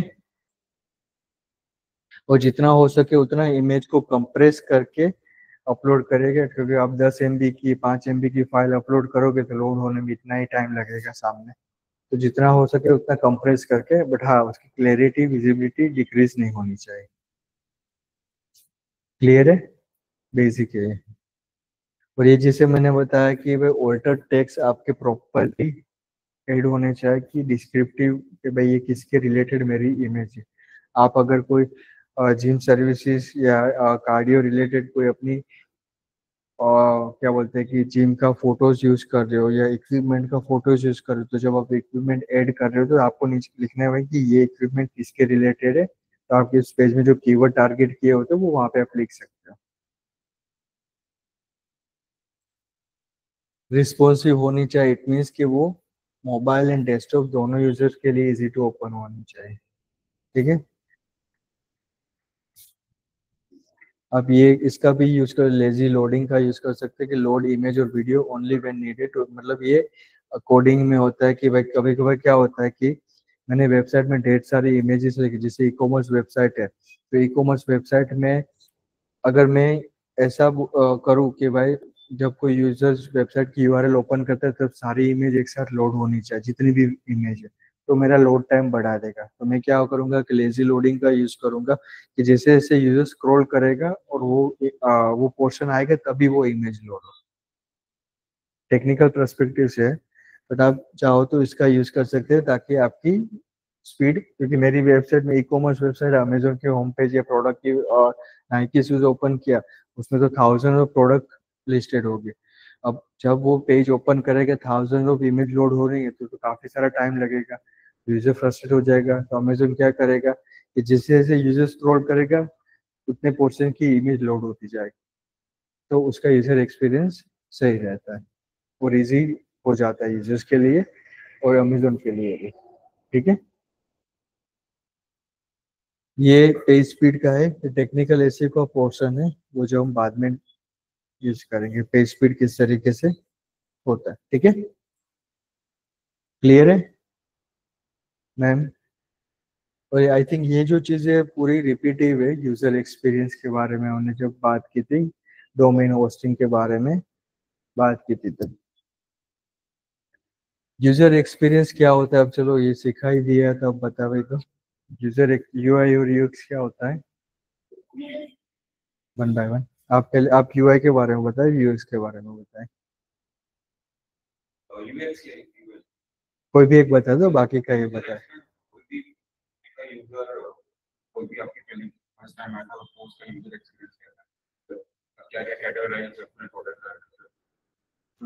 ओके।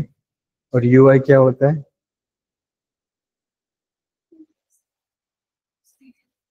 हाँ। हाँ तो एग्जाम्पल के तौर पे बता सकते हो?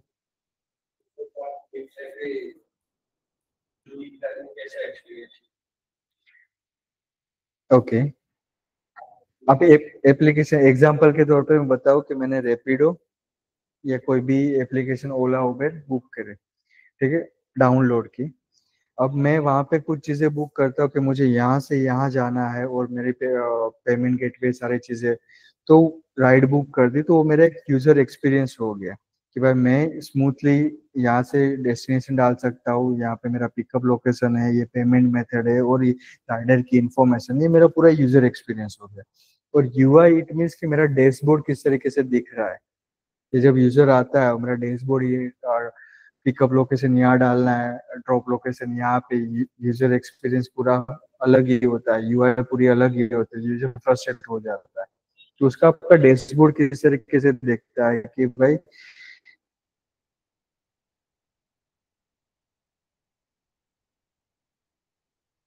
चीजें सही मायने में सही तरीके से पूरी है, ताकि यूजर्स का एक्सपीरियंस प्रॉपर तरीके से। It is called the UI and UX, layman language. ठीक है।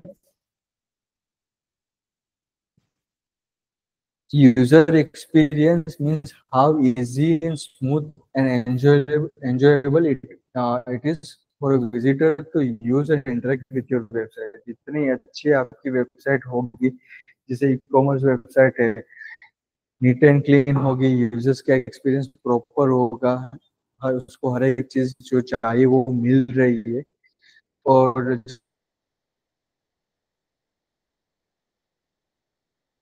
जब वो एड टू कार्ट करता है, आगे चेकआउट करता है, तो सारी चीजें अगर उसकी स्मूथली हो जाती है तो उसका एक्सपीरियंस प्रॉपर होता है। तो आपको यही ध्यान रखना है कि आपका यूजर एक्सपीरियंस स्मूथ होना चाहिए एंड फ्रस्ट्रेट, यूजर फ्रस्ट्रेट नहीं होने चाहिए।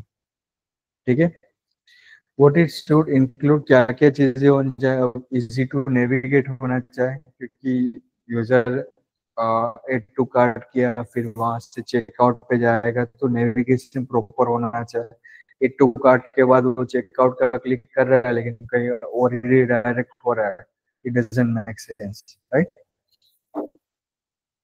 मोबाइल फ्रेंडली होना चाहिए, मीन्स कि भाई डेस्कटॉप में भी आपकी वेबसाइट प्रॉपरली ऑप्टिमाइज होनी चाहिए और मोबाइल यूजर्स के लिए भी ऑप्टिमाइज होनी चाहिए। अभी मान लीजिए कि मेरे पास अमेजोन की एप्लीकेशन नहीं है, अभी डाउनलोड नहीं है, तो मैं क्या करूँगा, क्रोम में जाकर अमेजोन लिखूंगा, यूजर वीकली बाउंस हो जाएगा, निकल जाएगा वेबसाइट से।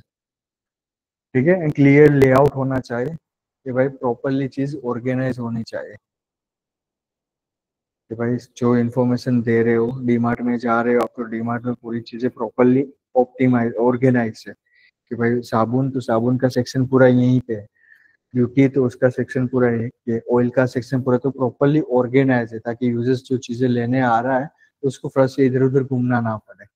साबुन यहाँ पे, ब्रश दूसरी कैटेगरी में रखा होगा तो यूजर फ्रस्ट्रेट हो जाएगा, राइट।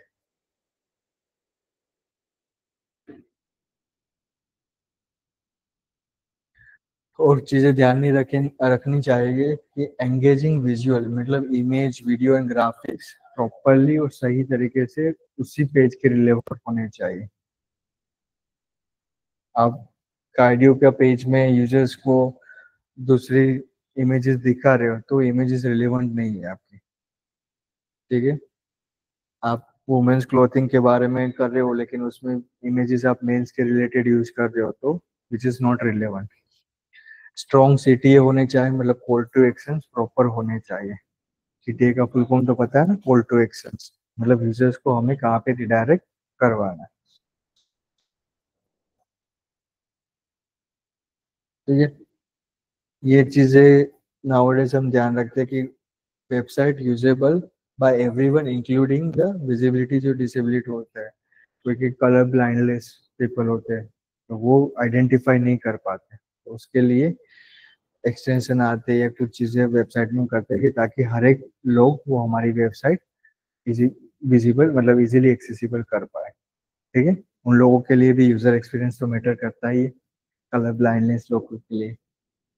क्लियर।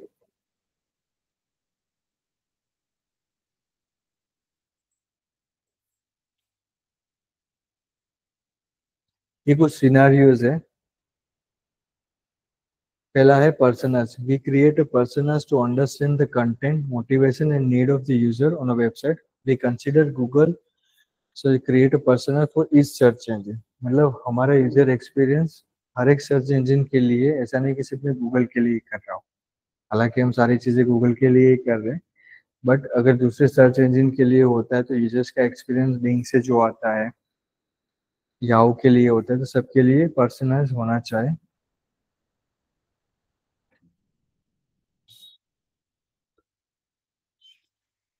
अगर आपका प्रॉपरली आपने सारी चीजें ऑर्गेनाइज की होगी तो यूजर्स के लिए भी सही रहेगा, और गूगल के लिए भी, गूगल के बोर्ड के लिए भी इजी टू अंडरस्टैंड रहेगा कि ये पेज में यहाँ पे ये इमेज है, ये प्रोडक्ट है, इसके बारे में इसकी प्राइस है, तो पूरी वेल स्ट्रक्चर होता है। इसके लिए डिफरेंट टाइप के स्कीमास होते हैं, वो हम यूटिलाइज करते हैं, जो आगे कवर करेंगे कि स्कीमास क्या होता है टेक्निकल रेशियो में। ठीक है।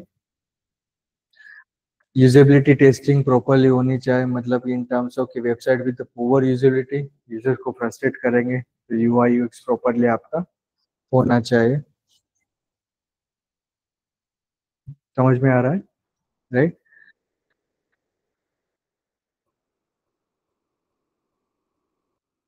जैसा कि मैंने बताया कि गूगल फ्रंट एंड पूरा विजिबल नहीं कर सकता, it can not see the image और हियर अ साउंड।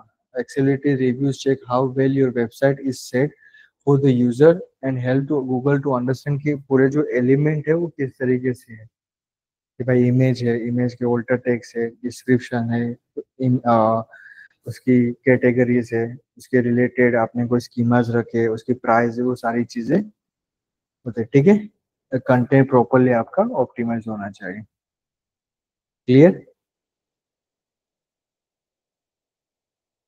तो ये सारी चीजें अभी तक हमने डिस्कस की ऑन पेज एसईओ के बारे में, कि भाई ऑन पेज एसईओ में क्या क्या चीजें एलिमेंट होती है। कीवर्ड का बात की, प्लेसमेंट की बात की, कीवर्ड प्लेसमेंट की, फिर Meta title, Meta description, internal linking, उसके अलावा कंटेंट क्वालिटी, फिर एसईओ की चेकलिस्ट के बारे में बात की थी कि एसईओ की चेकलिस्ट, तो थोड़ी सी उस पर वापस आ जाते हैं।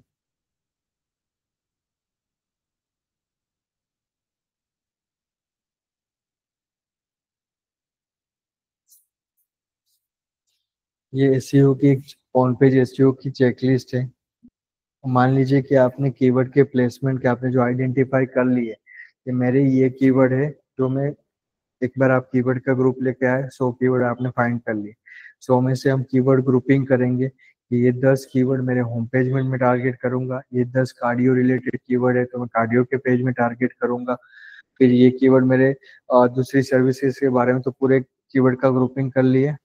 ठीक है, इस तरीके से फिर मैं क्या कर लिया कि जो कीवर्ड मैंने फाइंड आउट किए उसका मैं सर्च वॉल्यूम आइडेंटिफाई करूंगा कि ये कीवर्ड यूजर्स द्वारा कितनी बार सर्च किए जा रहे हैं, तो वो मैं आइडेंटिफाई करूंगा कि जैसे मैंने 10 कीवर्ड कार्डियो के पेज के लिए किए, तो वो कार्डियो, ये कीवर्ड है cardio service in Ahmedabad, search volume 200 है कि यूजर द्वारा मंथली ये 200 बार सर्च किया जाता है, वो लिस्ट पहले बनाऊंगा। फिर मैं क्या करूंगा कि ये 10 कीवर्ड को मेरी वेबसाइट में मुझे कहाँ कहाँ प्लेस करने कार्डियो के पेज में, वो मैं आइडेंटिफाई करूंगा। तो मैं क्या करूंगा, पहले तो यूआरएल करूंगा, फिर मेरे पेज के टाइटल में, हेडिंग में टारगेट करूंगा, टाइटल में, मेटा डिस्क्रिप्शन में, फर्स्ट वर्ड जो समरीज का होता है टाइटल के नीचे का, तो उसमें टारगेट करूंगा। तो these are the different different image के ऑल्टर, उसके रिलेटेड इमेज में रखता हूँ तो उसमें मैं टारगेट करूंगा, इमेज के फाइल नेम जो सेव करता हूँ उसमें मैं टारगेट करूंगा। तो दिस आर द, क्या बोलते हैं कि, प्लेसमेंट ऑफ द कीवर्ड।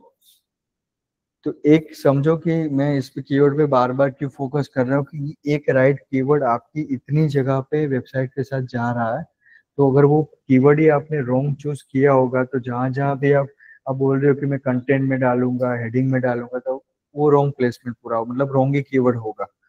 तो जो भी फिर आप एक्टिविटीज करोगे वो सही सही नहीं रहेगी, सही नहीं होगी। तो बेटर है कि आप आइडेंटिफाई प्रॉपर कीवर्ड करो, क्योंकि एक कीवर्ड आपकी वेबसाइट में इतनी सारी जगहों पे ऑप्टिमाइज होने वाला है। जैसे कि आप diabetic diet plan for diabetic patient कर रहे हो, ये कीवर्ड हो गए। वो वेबसाइट में ये सारी जगह पे वो कीवर्ड या तो इसके ऑल्टरनेट कीवर्ड हम यूज करने वाले हैं। और ऑल्टरनेट कीवर्ड क्या हो गया कि diet meal plan for sugar patient which has alternate keyword.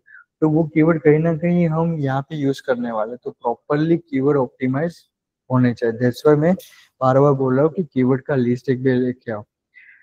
फिर क्या होगा कि कीवर्ड रिसर्च, तो ये कीवर्ड रिसर्च तो हमने कर ली कि भाई कहाँ से कीवर्ड रिसर्च करते हैं, और उसके फिर एक बार रिसर्च करके लाओगे, फिर हम उसके इंटेंट के बारे में बात करेंगे कि किस तरीके का इंटेंट इंटेंट जो मैंने एक बार सेमरस में बताया था, राइट।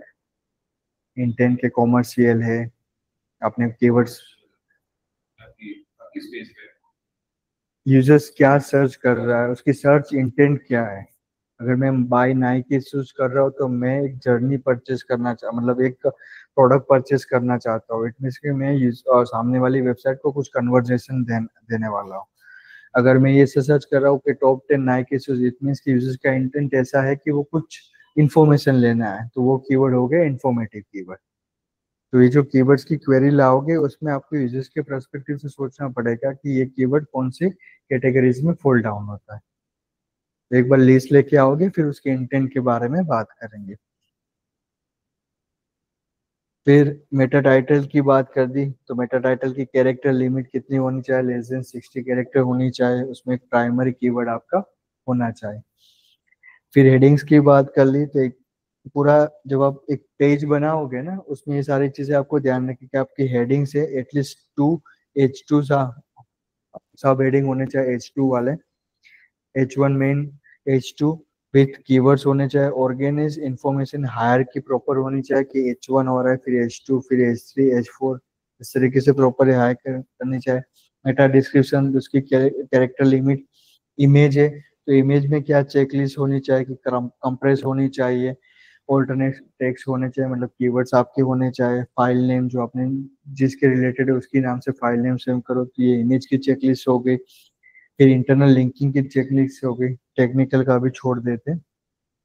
कंटेंट की पूरी चेकलिस्ट हो गई कि कंटेंट ओरिजिनल है कि नहीं, इंफॉर्मेशन एक्यूरेट है कि नहीं, जो स्टेटिस्टिक्स दे रहे हो वो एक्यूरेट है कि नहीं, ये पूरी कंटेंट की चेकलिस्ट हो गई। ये रीड लाइक अ ह्यूमन, मतलब कि कोई ऐसा पढ़ रहा है तो ऐसा भी साउंड नहीं होना चाहिए कि भाई ये है चेट कंटेंट, ह्यूमन टच उसमें होना चाहिए, एंड इजी टू रीडेबल होना चाहिए। तो वही कंटेंट की चेकलिस्ट, यूआरएल की चेकलिस्ट, मतलब शॉर्ट होनी चाहिए उसमें, अगर आपका कीवर्ड है यूआरएल में तो वेल एंड गुड है। Decis and replace, Decis hyphens नहीं होने चाहिए, ठीक है। और ये फ्रेशनेस की, भाई आप इंफॉर्मेशन कुछ दे रहे हो, तो अगर कुछ ब्लॉग में इंफॉर्मेशन है तो टाइमली मैनर पे, अगर मैं अभी शेयर कर रहा हूँ कि टॉप 5 मोबाइल्स 2025, फिर अब top 10 companies in top 5 mobiles in 2026, मतलब मेरी इंफॉर्मेशन मेरे को टाइमली मैनर पे अपडेट करनी चाहिए। तो ये चेकलिस्ट के ध्यान पे आधार पे आपका एक वेब पेज बनता है। अगर आप कोई एक पेज बना रहे हो तो पेज में ये सारे ऑन पेज की चेकलिस्ट बनाओगे, तब आपने प्रॉपर तरीके से आपकी वेबसाइट का ऑन पेज एसईओ किया है।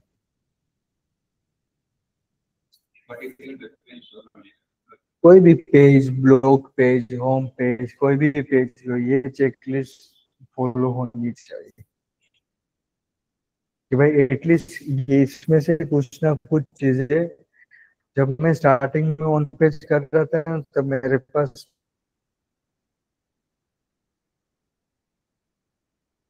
ये तो नहीं था ये वाला, बट इसके ऑल्टरनेटिव जो हमने बंसीनियन ने दिया होता, तो मैं क्या करता कि नोट पैड में पूरी लिस्ट बना के लेना, ये कर लिया। टाइटल 50 कैरेक्टर के नीचे, यस, फिर इसमें कीवर्ड मैंने प्लेस कर दिया, यस। तो उस तरीके से फिर चीजों को समझना पड़ता है और करना पड़ता है।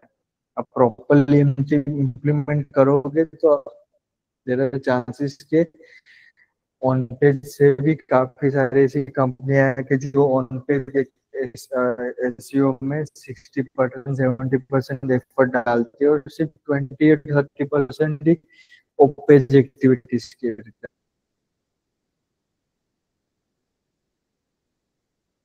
जाती है। क्योंकि अगर ये भी यही प्रॉपरली ऑप्टिमाइज होगा ना तो आपको पेज की एक्टिविटीज की करने की कम जरूरत पड़ेगी। नहीं करना ऐसा नहीं है, कम एफर्ट लगाना पड़ेगा। तो ये ऑन पेज के पूरे सारे चेकलिस्ट है। तो जब आप कीवर्ड आइडेंटिफाई कर लोगे उसके बाद जब आप वो पेज का कंटेंट लिखोगे तो आपको हर एक चेकलिस्ट फॉलो करनी पड़ेगी कि मेरे कीवर्ड को मैं ये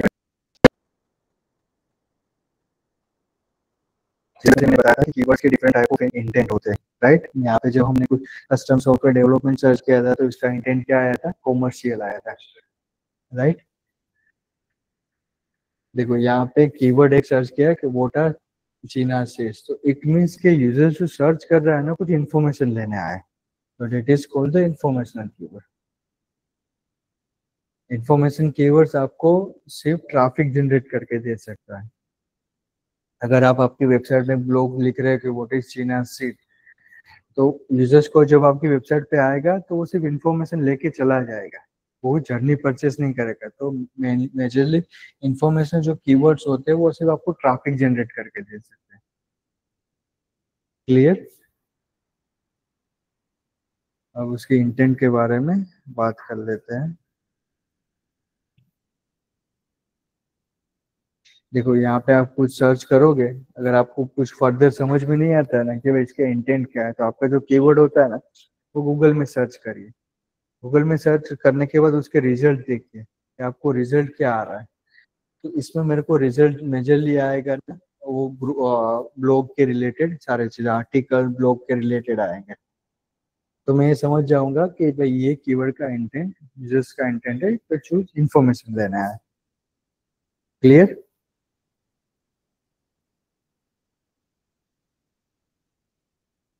अब टाइप्स ऑफ कीवर्ड चार तरीके के होते हैं। जब आप ये कीवर्ड का चेंज कर लेके आओगे ना, लिस्ट लेके आओगे, तब हम उसमें से बैठ के आइडेंटिफाई आपको करवाएंगे कि भाई कीवर्ड्स के इंफॉर्मेशन इंटेंट क्या क्या होता है। इंफॉर्मेशन बेस्ड तो समझ में आ गया कि भाई यूजर्स को इंफॉर्मेशन लेने आए।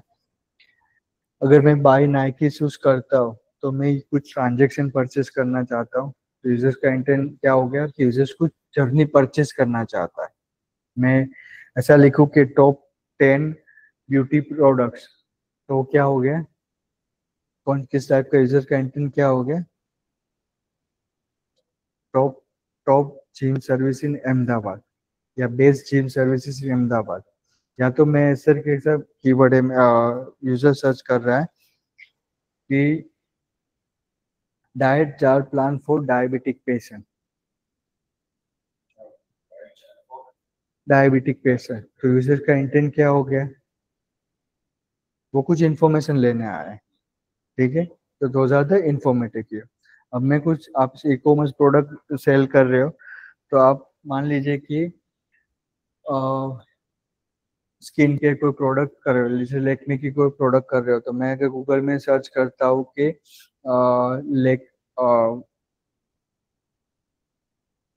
बाय लेक्मी प्रोडक्ट और पर्टिकुलर प्रोडक्ट का नाम लेके मैं कुछ सर्च करता हूँ, तो इट मीन्स वो ट्रांजेक्शन, क्योंकि यूजर्स कुछ परचेस करने आया है। ठीक है, तो ये दो कीवर्ड्स आपको समझ में आ गए, इंफॉर्मेशन एंड ट्रांजेक्शन।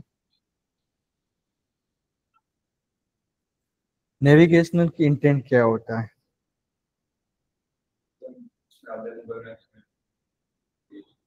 नेविगेशन अलग हो गया।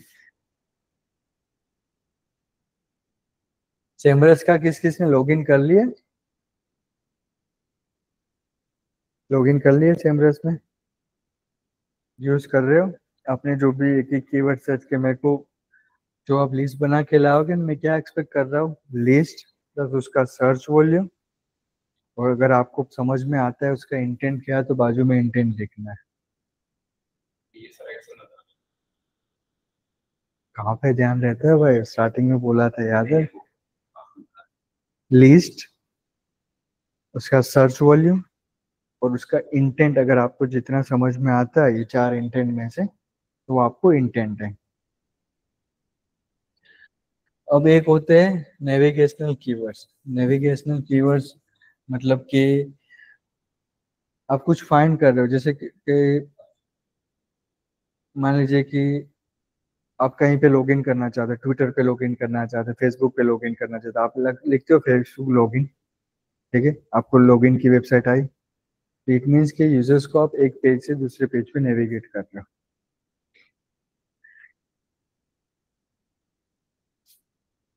Navigational keywords are the term searches uses when they want to get a specific page or website। ठीक है, जैसे कि यहाँ ये है कि भाई मुझे ये जानना है कि अमेजोन की शिपिंग पॉलिसी क्या है, तो मैं क्या करूंगा, अमेजोन शिपिंग पॉलिसी सर्च करूंगा, वहाँ पे मुझे इंफॉर्मेशन मिल जाएगी। तो सार्थक कि भाई नेविगेशनल है कि कहीं फेसबुक लॉगिन है, यूट्यूब मैंने गूगल में सर्च किया है यहाँ पे और मेरे को जो भी चीज मिल रही है, तो डेट इज कोई कोई नेविगेशनल में आता है कि भाई यूजर्स को भाई वो चीज नहीं चाहिए, लेकिन उसके पेज में आगे क्या चीज है वो नेविगेट करवाते हैं। नेविगेशनल कीवर्ड्स हम बहुत रेयर यूज करते हैं। We highly focus on informative based keyword, commercial keyword and transactional keyword. ठीक है, अगर सर्विस स्पेसिफिक होती है तो कॉमर्शियल कीवर्ड ज्यादा यूज करते हैं और इंफॉर्मेशन कीवर्ड्स हम यूज करते हैं ब्लॉग में। आपके केस में ज्यादातर कीवर्ड्स आएंगे आपकी इंफॉर्मेटिव बेस्ड कीवर्ड, आप में आएंगे इंफॉर्मेटिव प्लस कॉमर और ट्रांजेक्शनल बेस्ड कीवर्ड, आप में भी सेम यूज हो सकते हैं। ठीक है, information based keyword like what is, कोई भी क्वेरीज अगर ऊपर ऊपर से समझे कि what is, how to, why, where is, उस तरीके से कोई क्वेरीज जनरेट होती है तो इंफॉर्मेशन के अंदर जनरेट होती है। ठीक है,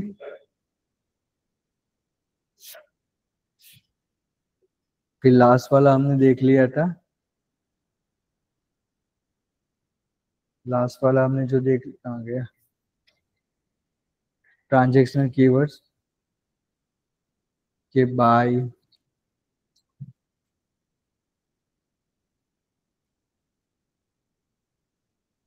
अब ये भी ट्रांजेक्शनल कीवर्ड भी हो सकता है कि आप सर्कल के gym services near me, it means के भाई यूजर्स वहां जाके कुछ जर्नी आगे की कंटिन्यू करने वाला है। क्लियर। और लास्टली है, आ गया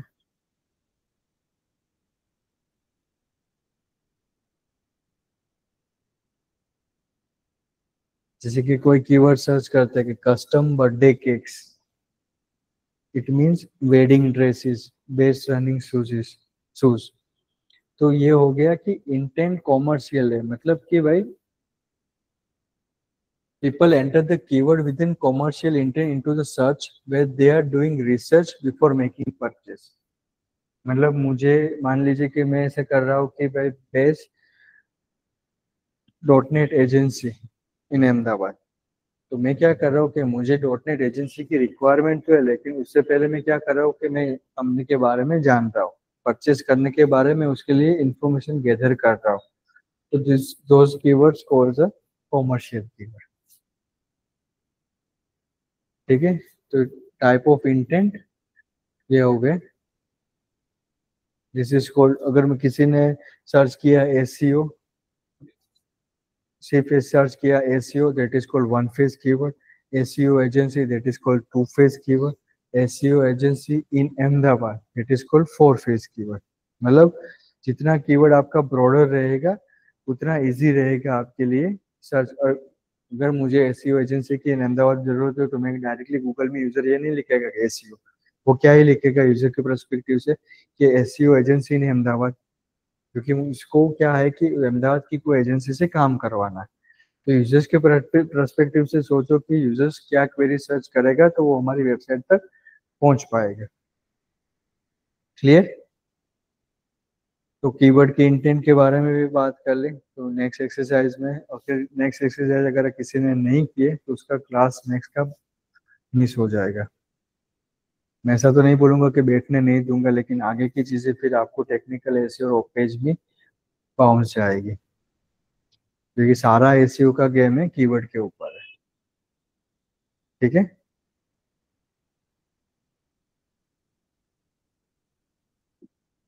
आप सेमरस में जाओगे ना तो यहाँ पे आपको कोई भी टूल दिखा है, तो आपको अगर इंटेंट समझ में नहीं आता है तो आप यहाँ पे क्लिक करोगे ना तो आपको पता चलेगी कि आपको इसके रिलेवेंट कौन से टाइप ऑफ कीवर्ड चाहिए। इंफॉर्मेशन चाहे, ट्रांजेक्शन चाहे, नेविगेशन चाहे, कॉमर्शियल चाहे। और ये शॉर्ट फॉर्म में यहाँ पे इस तरीके से लिखा होगा NTITC। Clear?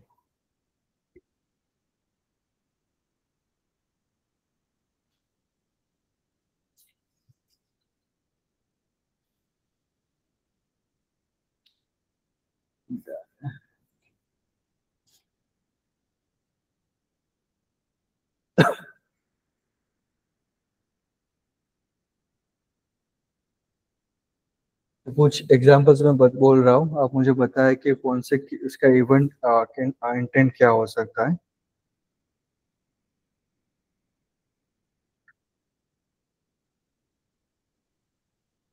Best diet chart plan.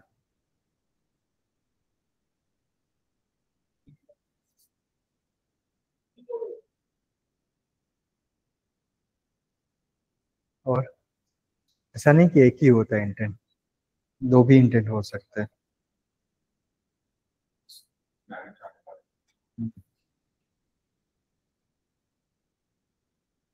Informative भी है और कॉमर्शियल भी है, क्योंकि वो यूजर डायरेक्ट आपकी कंपनी के बारे में जानने से, मतलब अगर आप direct time plan agency service provide कर रहे हो तो उसके लिए जानने से पहले वो इंफॉर्मेशन भी लेना चाहता है। तो which is transactional commercial plus information based. What is SEO? Purely informative keyword हो गया। ठीक है। अगर कोई जर्नी ट्रांजेक्शन कर रहा हो, कुछ परचेज करना है कि भाई Nike shoes, Jordan Nike shoes, तो वो ट्रांजेक्शन भी हो गया। और कोई उसके जॉर्डन के शूज के बारे में अगर जानना भी चाहता है, उसके ब्लॉग तो कोई भी कीवर्ड आता है, अगर वो गूगल में सर्च कर लो, उसमें नीचे किस तरीके का रिजल्ट आपको दिखता है ना, दिखाता है ना, वहां से आपको प्योरली इंटेंट बता। अगर आपने वो लिखा और आपको कुछ वेबसाइट ऐसी आ गई जो परचेस वाली है, तो आपको समझ में पता चल जाएगा कि ये मेरा कीवर्ड है, ट्रांजेक्शन कीवर्ड है। अगर वो कीवर्ड लिखने के सिर्फ आपको नीचे के नीचे कोई सारी वेबसाइट में जिसके ब्लॉग के आर्टिकल मिल रहे हैं, तो समझ जाना कि ये इन्फॉर्मेटिव कीवर्ड। तो कुछ भी कीवर्ड समझ नहीं आता तो गूगल में डाल, कुछ ऐसा होता है जब मिक्सअप रिजल्ट मिलता है, तो आप दोनों कैटेगरीज में रख सकते हैं। गूगल जिंदाबाद, गूगल से सारी चीजें मिल जाएगी। गूगल पे सर्च करोगे डायरेक्टली दिखेगी, क्योंकि सेमरस की भी लिमिटेशन आ जाती है कि फ्री वर्जन में, तो सर्टन कीवर्ड के बाद वो आपको इन्फॉर्मेशन नहीं देगा, आपको बोलेगा पेड वर्जन, तो फिर आप रिलाई नहीं कर सकते अभी के। तो अभी क्या करोगे, गूगल पे सर्च करके उसकी इंटेंट फाइंड आउट कर सकते हैं। तो आप लोग एटलीस्ट मुझे कितने कीवर्ड का लिस्ट ला के दोगे? ऐसा नहीं कि ज्यादा कीवर्ड लाओगे तो मैं इम्प्रेस हो जाऊंगा, रिलेवेंट कितने कीवर्ड्स का लिस्ट ला के दोगे अपनी पर्टिकुलर सर्विस के बारे में? ओके।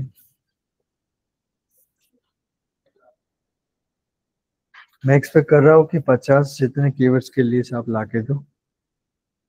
10 कीवर्ड में तो कुछ नहीं होने वाला है। कि 50 हो गए, उसमें से 10 को लेके हम आगे बढ़ेंगे। 10 लाओगे तो उसमें से हो सकता है कि 6 ना काम के ना हो, 4 के साथ ही आगे बढ़ना पड़े। ठीक है। क्लियर? सो आप लोगों की अभी थोड़ी देर में आज ही है टेस्ट, आज ही है राइट? तो थोड़ी देर में टेस्ट स्टार्ट होने वाली है। So all the very best आपको टेस्ट के लिए। ये टेस्ट सिर्फ आप लोगों की नहीं है, मेरी भी टेस्ट है, क्योंकि जो मैंने सिखाया हुआ है वो आप वहाँ पे रिफ्लेक्ट करोगे। तो अगर नहीं समझ में आता है, सी बार बार पूछने का इंटेंट यही है कि नहीं समझ में आता है तो मुझे पता चले कि मेरी मेथोडोलॉजी में चेंज करूँ, या अंडर जिस तरीके से समझा रहा हूँ, तो उसमें किसी को कोई अगर दिक्कत है तो बता सकते हैं। जिस तरीके से मैं फ्लो में जा रहा हूँ, समझ में तो आ रहा है ना सबको? थोड़ा थोड़ा आ रहा है ना? ठीक है। So all the very best for the test.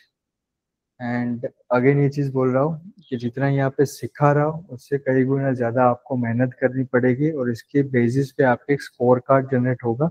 It will definitely help you in upcoming days. ठीक है। चलो, thank you so much guys. Next session में हम टोटली बात करेंगे टेक्निकल एसईओ में, और उसके बाद नेक्स्ट सेशन हमारा रहेगा 3 घंटे का, 3 या 4 घंटे का रहेगा फ्राइडे का, जहाँ पे हम कवर कर लेंगे ओपेज एसी और टेक्निकल एसी बोथ चीज।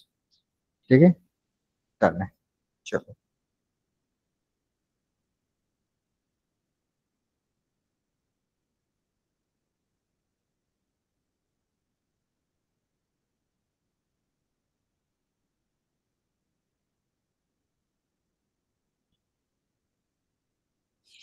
हेतवी मैम, सारी चीज क्लियर हुई है? Yes sir. ओके, और एक्सरसाइज दी थी, अच्छा आप लास्ट सेशन में नहीं थे राइट? हाँ सो मैं ये डॉक फाइल आपसे शेयर करूंगा, एक बार गो थ्रू कर लीजिएगा। अगर कुछ चीजें समझ में नहीं आती तो मुझे बता देना, तो will do the G meet and पूरी चीजें आपको समझा दो, ठीक है? Okay sir. नेक्स्ट सेशन में आप यहाँ पे आने वाले या ऑनलाइन ही रहेगा? नहीं, मैं वहाँ पे आने वाली हूँ। ठीक है, तो एक टास्क है, आपकी जो वेबसाइट है उसके रिलेटेड कीवर्ड्स आइडेंटिफाई करने हैं, ओके एंड मेटा टाइटल और मेटा डिस्क्रिप्शन आपको होम पेज का या कोई भी सर्विस स्पेसिफिक लिखना है, ठीक है? Okay sir.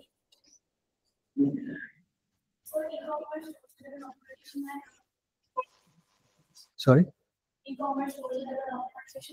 टेस्ट में नहीं नहीं,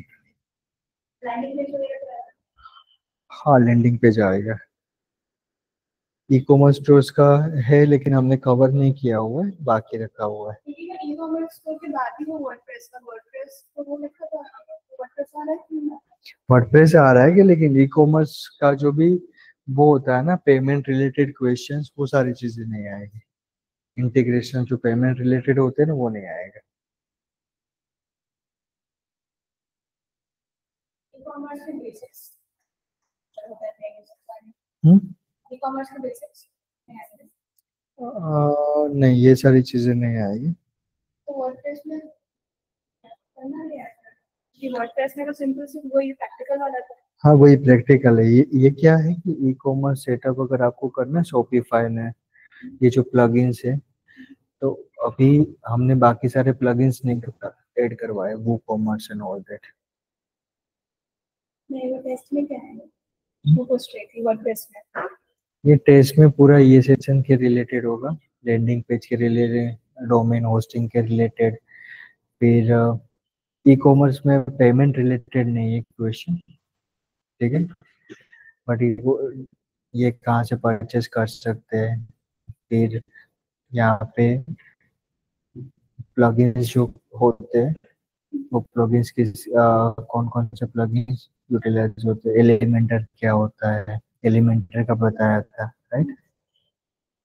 ये पेमेंट का नहीं होगा, ये जो है ना वो कॉमर्स पेमेंट की अभी हमने इम्प्लीमेंट नहीं किया हुआ है। फिर ये कहता है एड प्रोडक्ट कैसे करनी है, तो हम बताया था कि भाई लेफ्ट हैंड साइड के साइड जो प्रोडक्ट करते हैं,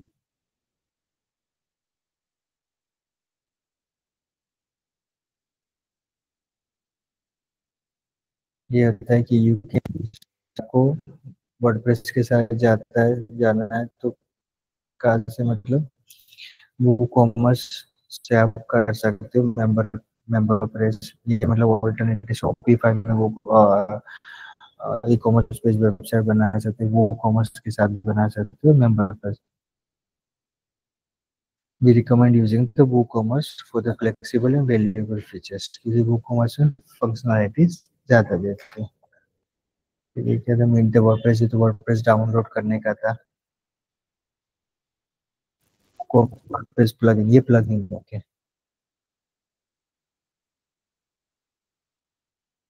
ठीक है?